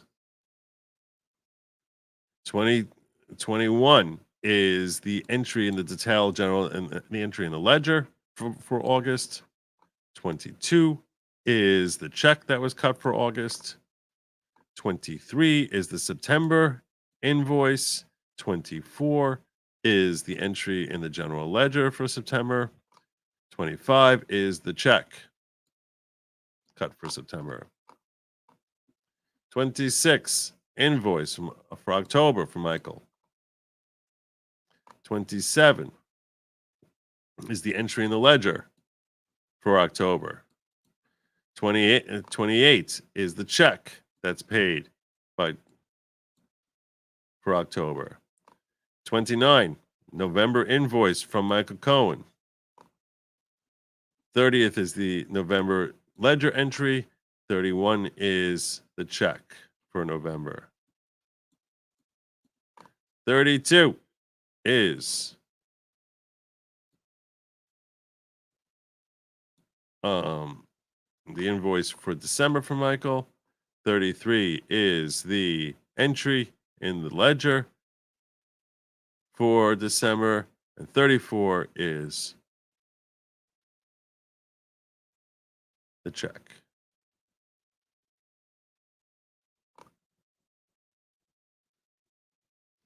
And now I'm going to repeat the falsifying business record and the false first degree, just to make sure we're all crystal clear why it is that you're going to be finding him guilty. Let me repeat this part.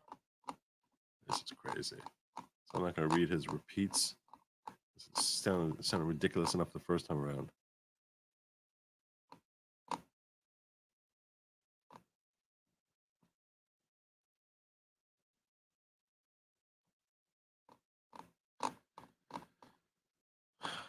And they went through it all over again. Wow. I'm going to walk you through this a second time, the unlawful means and all that other crap that I threw at you. Unbelievable. So they copy and paste this, read that to them a second time. Let me now explain motive, and in particular the difference between motive and intent.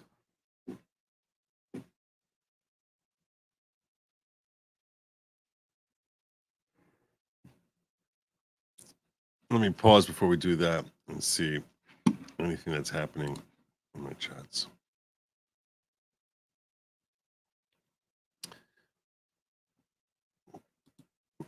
Not relevant however, how often does Barnes argue with the law for he wants it to be versus what it is? He's not looking very reliable at the moment. I respectfully disagree with you. I think he's talking about what he thinks the law is, but not being respected. I don't think he's misstating the law. I think he's saying what the law is, but the courts and or prosecutors are not properly applying. That's what he's saying. At the same time, sometimes he's talking about how the law is in certain states conflict with the Constitution. and they are unconstitutional. The reason that he's been criticized by other members of LawTube is because even if correct, winning that fight or walking into that arena to engage in that fight does not seem like sound strategy for Nick Rekieta to engage in, at least to many of us, myself included. So that's why he's gotten less support than normal, because you could sit there saying this is wrong, and it's true, and it should be overturned in many of these instances, but it won't be. Or it won't be for a long time, by which time the defendant, in this case Nick, his life is turned upside down and destroyed while waiting to get that justice. So that's why instead of going that route, seems to make sense to go with a route that's going to actually make him happy rather than having a miserable life. Have you heard of the Brunson versus Sotomayor suit? No, I have not. Brunson versus Sotomayor.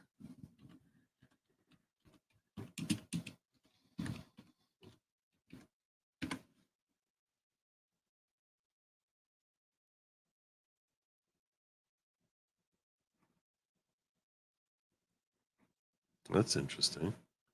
I'm curious about it. 3 lib justices recused themselves, and the dude was pro se on 2 suits that made it to SCOTUS. Wild. You're trying to make me encouraged. I can do this. I can do this. You got this, Joe. That's how I'm reading it. Say this case is a wash without saying it's a wash. I don't know what you mean by a wash. The last of my shekels too good. Thank you, Todd. Thank you. I'm gonna give you another one of these. I think it was the last of your shekels, but I'm gonna give you another one of those. So I remember where you spent shekels earlier. Is it legal to convict someone of crime with only 4 people saying guilty? I'm gonna try to figure that out. Trying to sleep, stop yelling my name. Really now? No.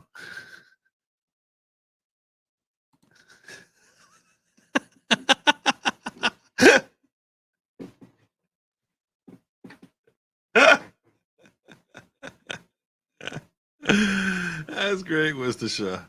That is great. New profile pic. That's phenomenal. That's phenomenal. I wasn't going to draw the eyeballs. I wasn't going to draw that. But I realized people mistakenly think I was drawing a racist picture without the little 2 dots there. They think I was drawing a racist picture of, I don't know, British people. The 2 jurors that are lawyers and therefore officers of the court, do they have an ethical obligation to call out this Barbara Streisand within the deliberations?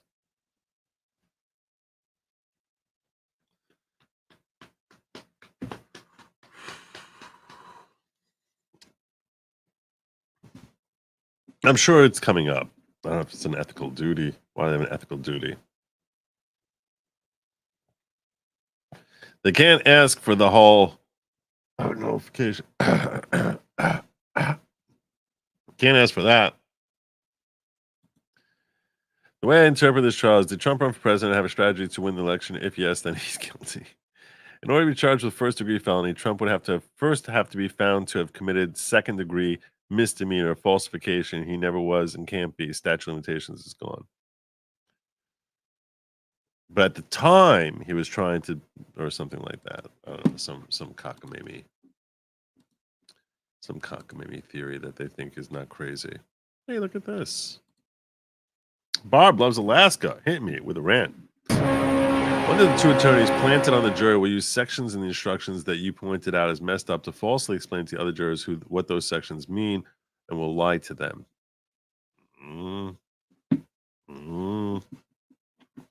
Some New York lawyers are very frightening as far as the legal conclusions they draw. All right. Let me make sure I didn't miss anything else here, because that one was sticking out, but maybe there was more possible.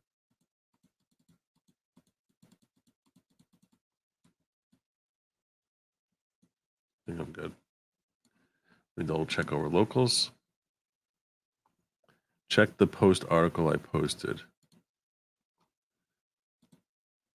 Where's the post article?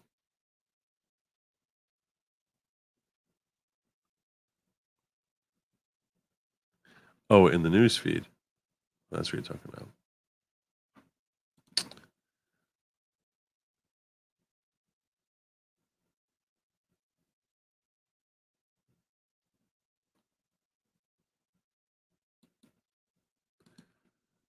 All right, this looks interesting. I'm going to pause and we'll sort of look. You know what? I'll try to come back to this. I'll try to remember to come back to it. I want to finish up. I feel like we're nearing the end of this saga of reading this. Motive when non-element of crime. Let me now explain motive and in particular the difference between motive and intent. Intent means conscious objective of purpose. Thus, a person commits a criminal act with intent when that person's conscious objective or purpose is to engage in the act which the law forbids or to bring about an unlawful result. When that person's conscious or purpose is to engage in the act which the law forbids or to bring an unlawful result. Motive, on the other hand, is the reason why a person chooses to engage. If intent is an element to a charged crime, that element must be proved by the people beyond a reasonable doubt. In this case, intent is, as I explained, an element of the crime of falsifying business records in the first degree. Motive, however, is not an element of the crimes charged. Therefore, people are not required to prove a motive for the commission. They had no motive, but he had the intent. No motive. He had no reason to do it.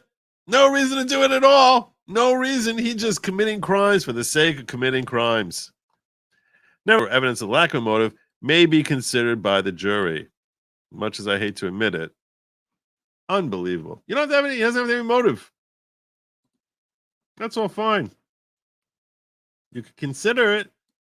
But even if he had no reason to do it, he still might have had every intention of breaking the law for no reason whatsoever. For example, if you find from the evidence that the defendant had a motive to commit the crime charged, that is a circumstance you may wish to consider as tending to support a finding of guilt. On the other hand, if the proof establishes that the defendant had no motive to commit the crime charged because he already won the friggin' election, so what the heck is his motive? That is a circumstance you may wish to consider as tending to establish the defendant is not guilty of the crime charged. Your verdict on each count you consider whether guilty or not guilty must be unanimous. That is, each and every juror must agree to it. Each and every one of them.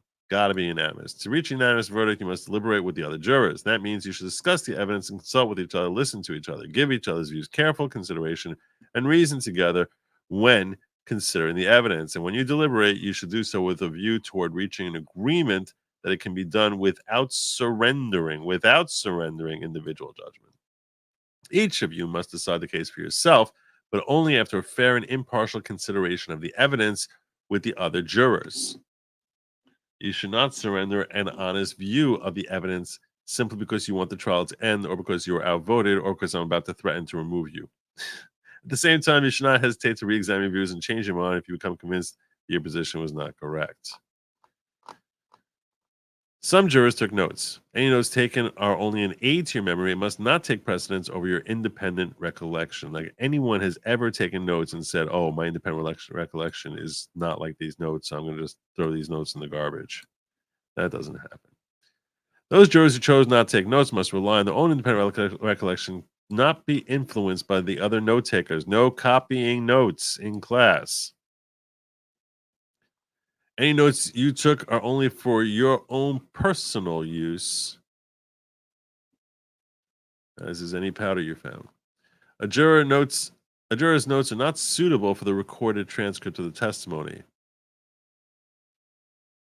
We're not a substitute for recorded transcript of testimony or for any exhibit received in evidence. If there's a discrepancy between a juror's recollection and his or her notes regarding the evidence, you should ask to have the relevant testimony read back or the exhibit produced in the jury room. Don't rely on your stupid notes because who knows what the hell you wrote, you're all a bunch of drunken heathens. In addition, a juror's notes are not a substitute for the detailed explanation I've given you of the principles of law. Follow my law. If there's a discrepancy between a juror's recollection and his or her notes regarding those principles, you should ask me, and I'll explain to you how guilty he is. I'll be very happy to tell you about that. You may see any and all exhibits that were received in evidence. Simply write me a note telling me which exhibits you want to see. You may also have testimony of any witness read back to you in whole or in part. Again, if you want to read back, write me a note telling me what testimony you wish to hear. If you're interested in hearing only a portion of a witness testimony, please specify in your note which witness and, with as much detail as possible, which part of that testimony you want to hear. Of course, because I don't want to go through like 3 days of Michael Cohen with you. Of course, when testimony is read back, questions to which an objection was sustained and material otherwise struck from the record is not read back. If you have a question on the law, write me a note specifying what you want me to review with you. Under our law, the first juror selected is known as the foreperson. During deliberations, the foreperson opinion and vote are not entitled to any more importance. Everyone thinks, oh, this is the leader, than that of any other juror. What we ask the foreperson do during deliberations is to sign any written note that the jury sends to the court, so we know who to blame for your stupidity. The foreperson does not have to write the note or agree with the contents. Oh, we're just going to blame you anyway. We're going to shoot the messenger. Foreperson's signature indicates only that the writing comes from the jury. Foreperson may also chair the jury's discussions during deliberations. When the jury has reached a verdict, guilty or not guilty, the entire jury will be asked to come out. Foreperson will be asked whether the jury has reached a verdict. If the foreperson says yes, they'll be asked what the verdict is for each charge count. After that, the entire jury will be asked whether that is their verdict and will answer yes or no. Finally, upon the request of a party, each juror will be asked individually whether the announced verdict is the verdict of that juror, and we'll expect you to say yes. I'll give you a form known as verdict sheet. Verdict sheet lists each count submitted for your consideration, possible verdicts. Please use the form to record your verdict with an X or a check mark in the appropriate places. In addition to listing the counts, I've added some additional language on the verdict sheet in order to distinguish the counts. You will notice that I've indicated whether a count pertains to an invoice, a voucher, or a check. For the invoices, I added the date, and the vouchers and checks, I added the number. Sole reason for doing this is to help you distinguish between the various counts. Maybe you want to hold him guilty for the checks, but not for the invoices. It's not substitute for my full instructions on the meaning elements of each charge. It should not discourage you from asking me to define a crime. Ask again if a question about it arises. Finally, a few remaining rules which you must observe during your deliberations. While you're here in the courthouse deliberating a case, you'll be kept together in the jury room. You may not leave the jury room during the deliberations. Lunch will, of course, be provided. If you have a cell phone or other electronic devices, please give it to the court officer to hold for you while you're engaged in deliberations. Interesting. You must deliberate about the case only. Are we going to sequester them? No, not at all. You must deliberate about the case only when you're gathered together in the jury room. You must not, for example, discuss the case as you go to and from the courtroom. It is important that each juror have the opportunity to hear whatever another juror has to say about the case, no matter how stupid it is.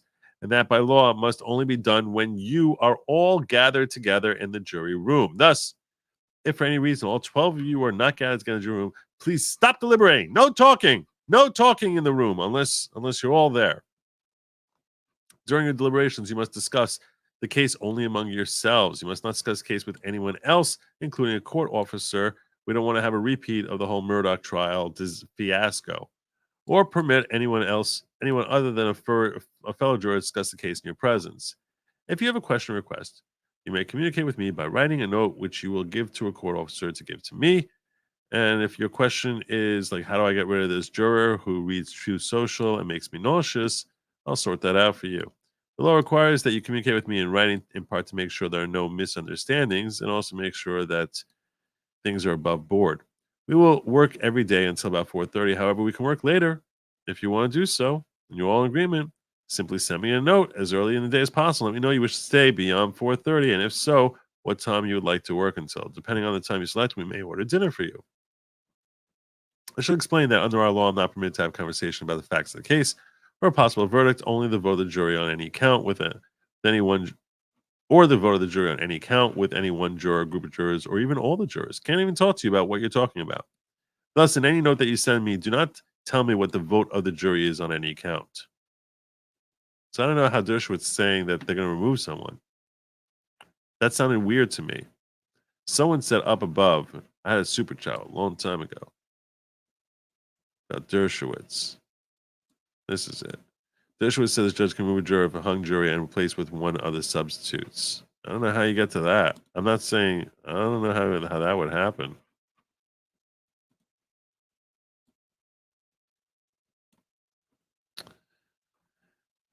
If a juror wants to speak to me during deliberations, a meeting here in the courtroom with the parties will be arranged. No juror, however, can tell me what is being said about the facts of the case or a possible verdict, or what the vote of any juror or the jurors is on any count. And while I will, of course, listen to whatever jurors say that does not involve those subjects, I may not be able to respond to that juror if the response involves instructions on the law. I may not be able to respond to that juror if the response involves instructions on the law. Well, you can't clarify the law? That's interesting. I may be required to call into the court the entire jury and respond by speaking to the entire jury. The reason for that is our law wants to make sure that each and every juror hears at exactly the same time whatever I have to say about the law. And our law wants to make sure that the jury hears those instructions from me and not from another juror. That concludes my instructions on the law. Have a nice day.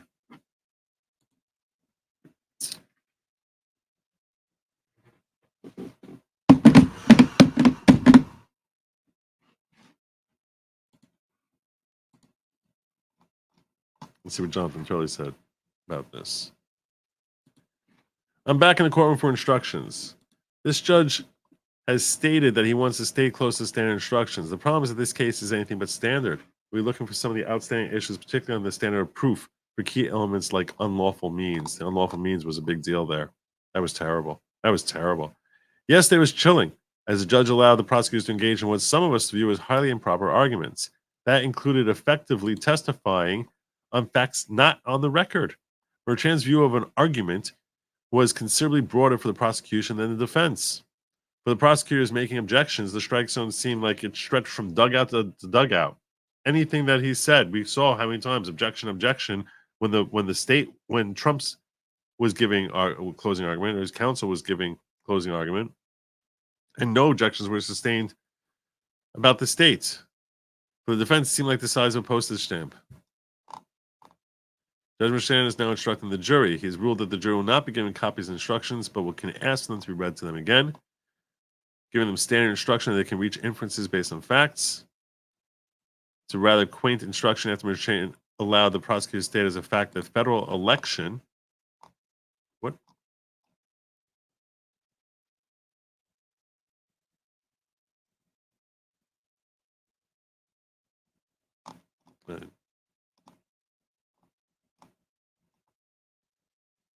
And Merchan allowed the prosecutor to state as a fact that federal election violations occurred in this case, which is crap.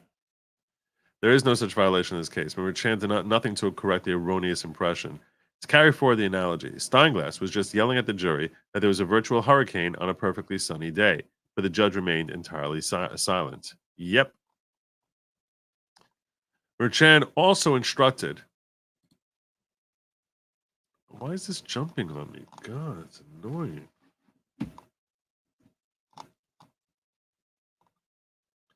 Also instructed that they may consider the interests of the witness in the outcome of the case. One of the least convincing parts of the closing argument of the prosecution was the claim that Michael Cohen was attacking Trump and selling merchandise to feed his family. Steinglass portrayed Cohen as struggling in his luxury multi-million-dollar condo while making millions. His far cry from pushing a food cart down Broadway to support his family. The only solace I take with respect to the closing arguments is that I cannot imagine the jury is listening to them.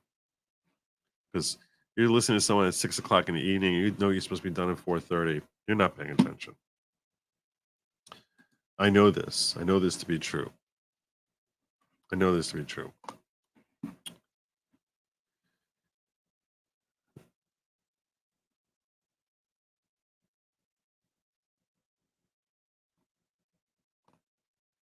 Like President Trump said, they could even convict Mother Teresa on this BS. Yep.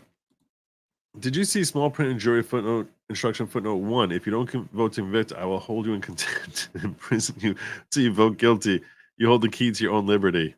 I missed that one. Not going to say I saw that. Can they request read back by the good Lawgic players? Can they request a read back by the good Lawgic players? I will tell you this. I'm thinking about reading closing arguments tomorrow. I'm not sure if I want to or not. I'm not sure if I want to. I really liked what I saw of Trump's closing argument. I really liked it a lot. Why does jury instructions read like they should say my truth at the beginning of each section? Great question. In addition to this sheet, I'll also give you a pillow, mattress, and an orange jumpsuit to wear while jailed, waiting to vote to convict. Note the jumpsuit doesn't make you a following member. It does not at all make you a member of the following. No way in heck does it do that. You need the only special way you can get into the following.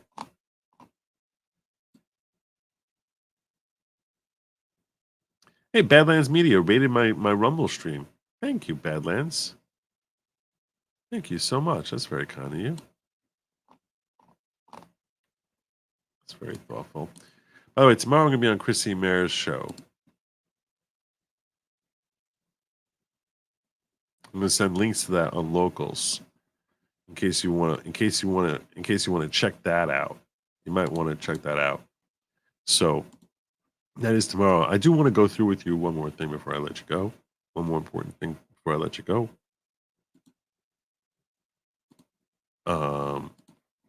And that's, well, first and foremost, in case you're wondering, I'm at 97,800 on YouTube. I'm in a race with myself. I always joke about the fact that I'm in a race, all kidding aside. You can hit the subscribe button now, whether you're on Rumble, you're one of the precious few Rumble followers, or you're one of my you're or not yet a follower. A third of you statistically are not subscribed, so urging you to hit that like and subscribe. Really appreciate that. 97,830. So we can get to 98,000 today. We can get to 98,000 today. I am very curious to see. I'm surging here and on Twitter. On Twitter, I hit 48,000 followers today. And I'm at 97.8 on YouTube. And I'm very curious to see whether I cross the 50,000 on Twitter before or after I cross the 100,000 on YouTube. So that's my little race to myself, as I'm trying to get YouTube to win that race. I don't know what's going to happen. May happen, may not. I don't know what's going to happen with that. But if you can please hit like and subscribe, whether you're on Rumble, whether you're on YouTube, I would be most obliged. The other thing I wanted to cover with you is this article here, which I thought was interesting. Where was you? So I think Shock the Casbah.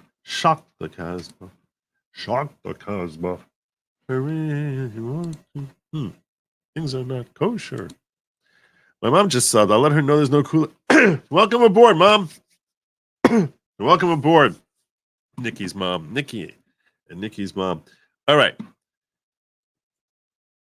This is what I wanted to share with you. Some article that looked interesting to me. Meet the jurors who will decide the verdict of Trump hush money trial. Ooh. We're going to get to meet the jurors. Don't know what that means. They're supposed to remain anonymous. But let's meet them now. Come on down. All right. All eyes are on the jury. 12 Manhattanites will deliver the verdict in Donald Trump's hush money criminal trial. The jurors, 5 women and 7 men. That's a good start.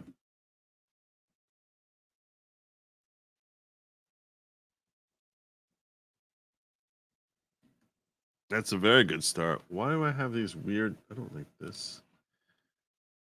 I don't want this. The jurors, 5 women and 7 men, heard evidence in a historic case for 5 weeks, began deliberating Wednesday whether Trump is guilty of the 34 felony counts of falsifying business records lodged against him by the Manhattan District Attorney's Office. Now, the question is, how many of them were born? Were born men versus born... You don't know how many XX versus XY when we're talking about a Manhattan jury here. But they're saying 5 women, 7 men heard evidence in the historic case for 5 weeks and began deliberating Wednesday whether Trump is guilty. Okay. They listened to X-rated testimony from porn star Stormy Daniels, who said she once spanked the presumptive 2024 presidential nominee with a rolled-up magazine, and are set to weigh whether Michael Cohen, Trump's TikTok-obsessed fixer, was a credible witness. The anonymous panelists delivered statements to the court during the 3 days of jury selection in April to provide insight into who they are. Okay, so let's tell you who they are. Here's what we know about each of them. Juror 1 is the foreman. He works in sales and lives in West Harlem. He said he gets his news from the New York Times, Fox News, and MSNBC. He said he didn't have an opinion at all about Trump when asked by defense attorney Todd Blanche, and noted he has heard of some of the charges the former president faces in other criminal cases. I read the New York Times, but I have no idea about the other charges. This is someone who's trying to get onto the jury.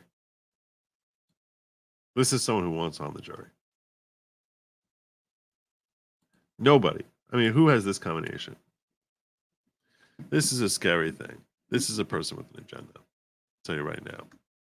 The foreman has an agenda. Who the hell says, oh, I listen to Fox News and MSNBC? This person is a BS artist. They're afraid that one side or the other is going to knock him off. So you say, no, I listen to Fox News. No, don't throw me off, Trump. No, I check out MSNBC. This is a Democratic plant because Democrats still think that Republicans watch Fox News. So that's how we know that's a Democrat plant. This person is danger. This person is a danger. This is obviously subjective, and I have no idea what this person looks like or whatever. I'm just telling you, this reads weird. I have no opinion at all. Yeah. Please bring me on to the jury. I got no opinion at all. And I read New York Times and Fox News and MSNBC.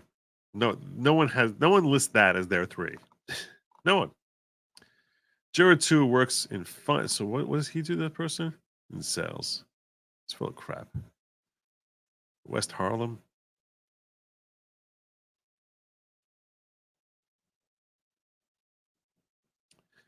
That West Harlem. Harlem's known for having a large black community. I think the area West Harlem is actually could be a rich area. Like, because along West Harlem, I'm not sure. It might be less densely black. My point is, you can't really figure out his race based on living in West Harlem, the way you might assume. Jared 2 works in finance and lives with his wife in Hell's Kitchen. He likes hiking, music, going to concerts, and enjoying life in the Big Apple. The investment banker revealed that he follows Cohen, prosecution's key witness, in addition to former Trump advisor Kellyanne Conway and X, and also follows Trump's Truth Social posts.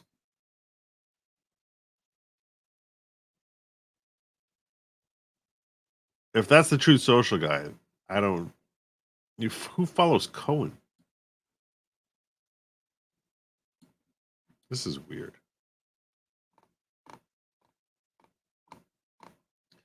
When asked by Trump attorney Susan Neschel to be an strong female Trump, he said, I might not like some of his policies, but there's been some good for the United States, so it's ambivalent. It goes both ways. Juror 3 is a young lawyer who's lived in Chelsea for 5 years. He likes to hike and run and gathers news bits from the Times, Wall Street Journal, and Google, but doesn't read too closely. I don't really follow news that closely, unfortunately. It's a little embarrassing to say.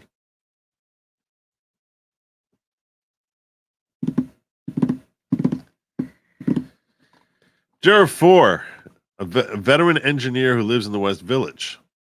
See, that's a profession which I'm like, okay, I can get behind that. He likes to spend time with his children, enjoys woodworking and metalworking in his free time. This I'm liking. This I'm liking. This I'm liking. Like Trump, he echoed concerns about the courtroom's cooler temperatures, at least in the beginning of the trial. This is telling us he's old. I'm liking this guy. I'm liking him. I'm freezing, told one of Trump's attorneys during the jury selection process. Juror 5 is a Harlem native who teaches middle school. She described herself as a creator at heart. When describing her passion for photography and doing photo shoots. She told Blanche she appreciates the way Trump speaks his mind. Oh, okay. That's the sort of thing I can buy. He stirs the pot, he speaks his mind. You can't judge him because he speaks his mind. This one I'm liking more. I'm liking this one more. All right. She later added, Trump just says it, and that's it. You can't blame him for speaking. He says what he wants to say. I want to say something to people my mother said to be nice. So that's it. Interesting. All right. The profession scared me at first. She can be okay. She can be okay. Juror 6 is a software engineer, lives in Chelsea with roommates. She said she likes to dance, snowboard, and watch TV in her spare time. She probably has different beliefs than Trump, but she doesn't hold it against him.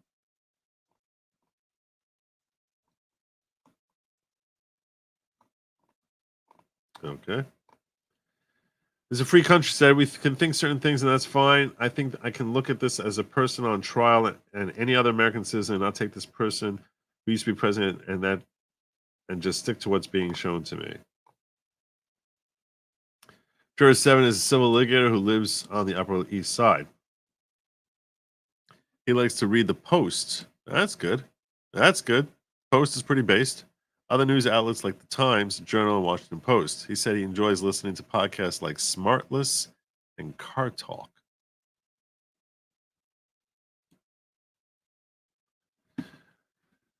What is Smartless and Car Talk?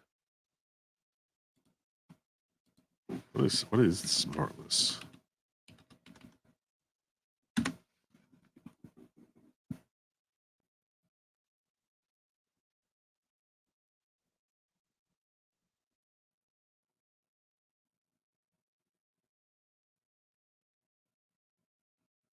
Smartless with Jason Bateman, Sean Hayes, and Will Arnett.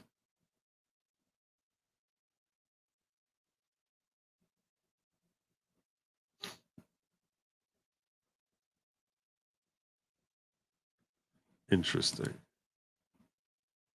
Interesting.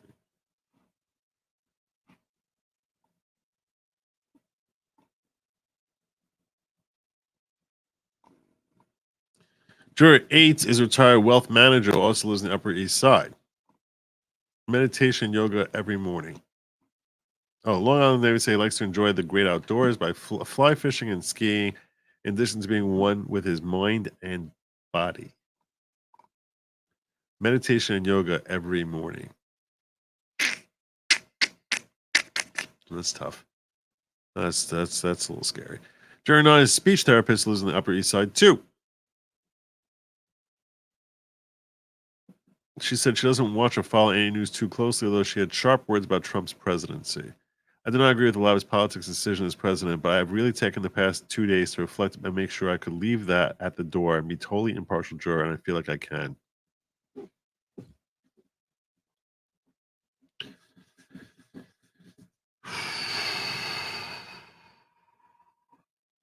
So far, jurors 1 and 9 are the most scary to me. Juror 10 works in commerce and lives in Murray Hill. He said he likes to spend his time outdoors and with animals. He listens to podcasts on behavioral psychology. Say he didn't have a strong opinion about Trump. I don't like him either. I don't like him. I don't like him. I don't like him. 11 is a product development manager who lives in Upper Manhattan. While she said she doesn't have strong opinions about Trump, she revealed that she didn't like his persona, how he presents himself in public. Oh my God. The way he presents himself in public, I wouldn't want to think that that's he wants to portray going forward. He just seems very selfish, self-serving. So I really don't appreciate that in any public Oh my God.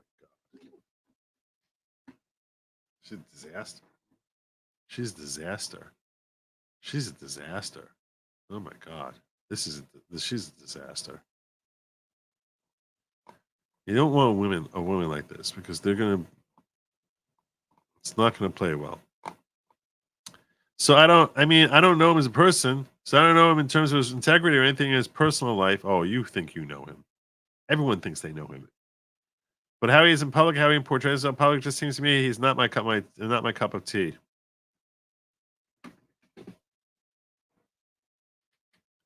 God. Yeah. Terrible.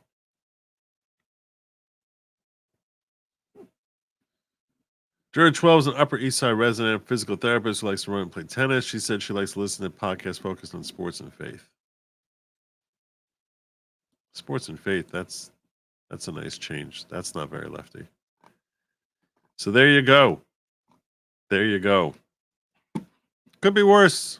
Could be a lot worse. Number 11 sounds terrible. 1 doesn't sound too good. 10 didn't sound too good.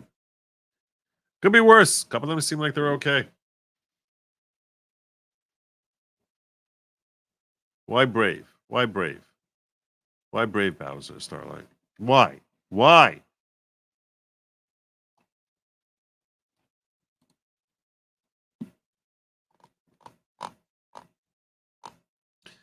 All right.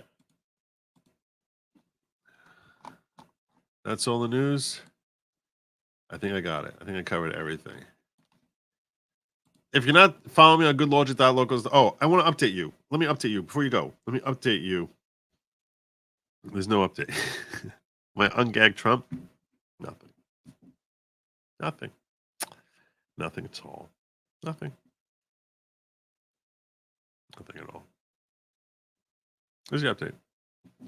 Okay, so if you're not following me, I urge you to follow me, goodlogic.locals.com. That's where you get my updates. I was on Spaces today. I was arguing about the Trump trial, screaming my head off at someone.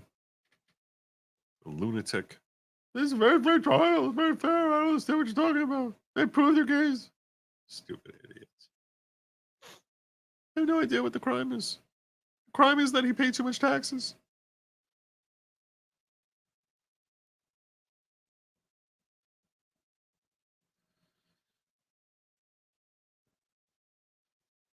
You can disagree about what the underlying unlawful activity is. It could be any of them. Any of them. Ridiculous. So stupid. So stupid. All right.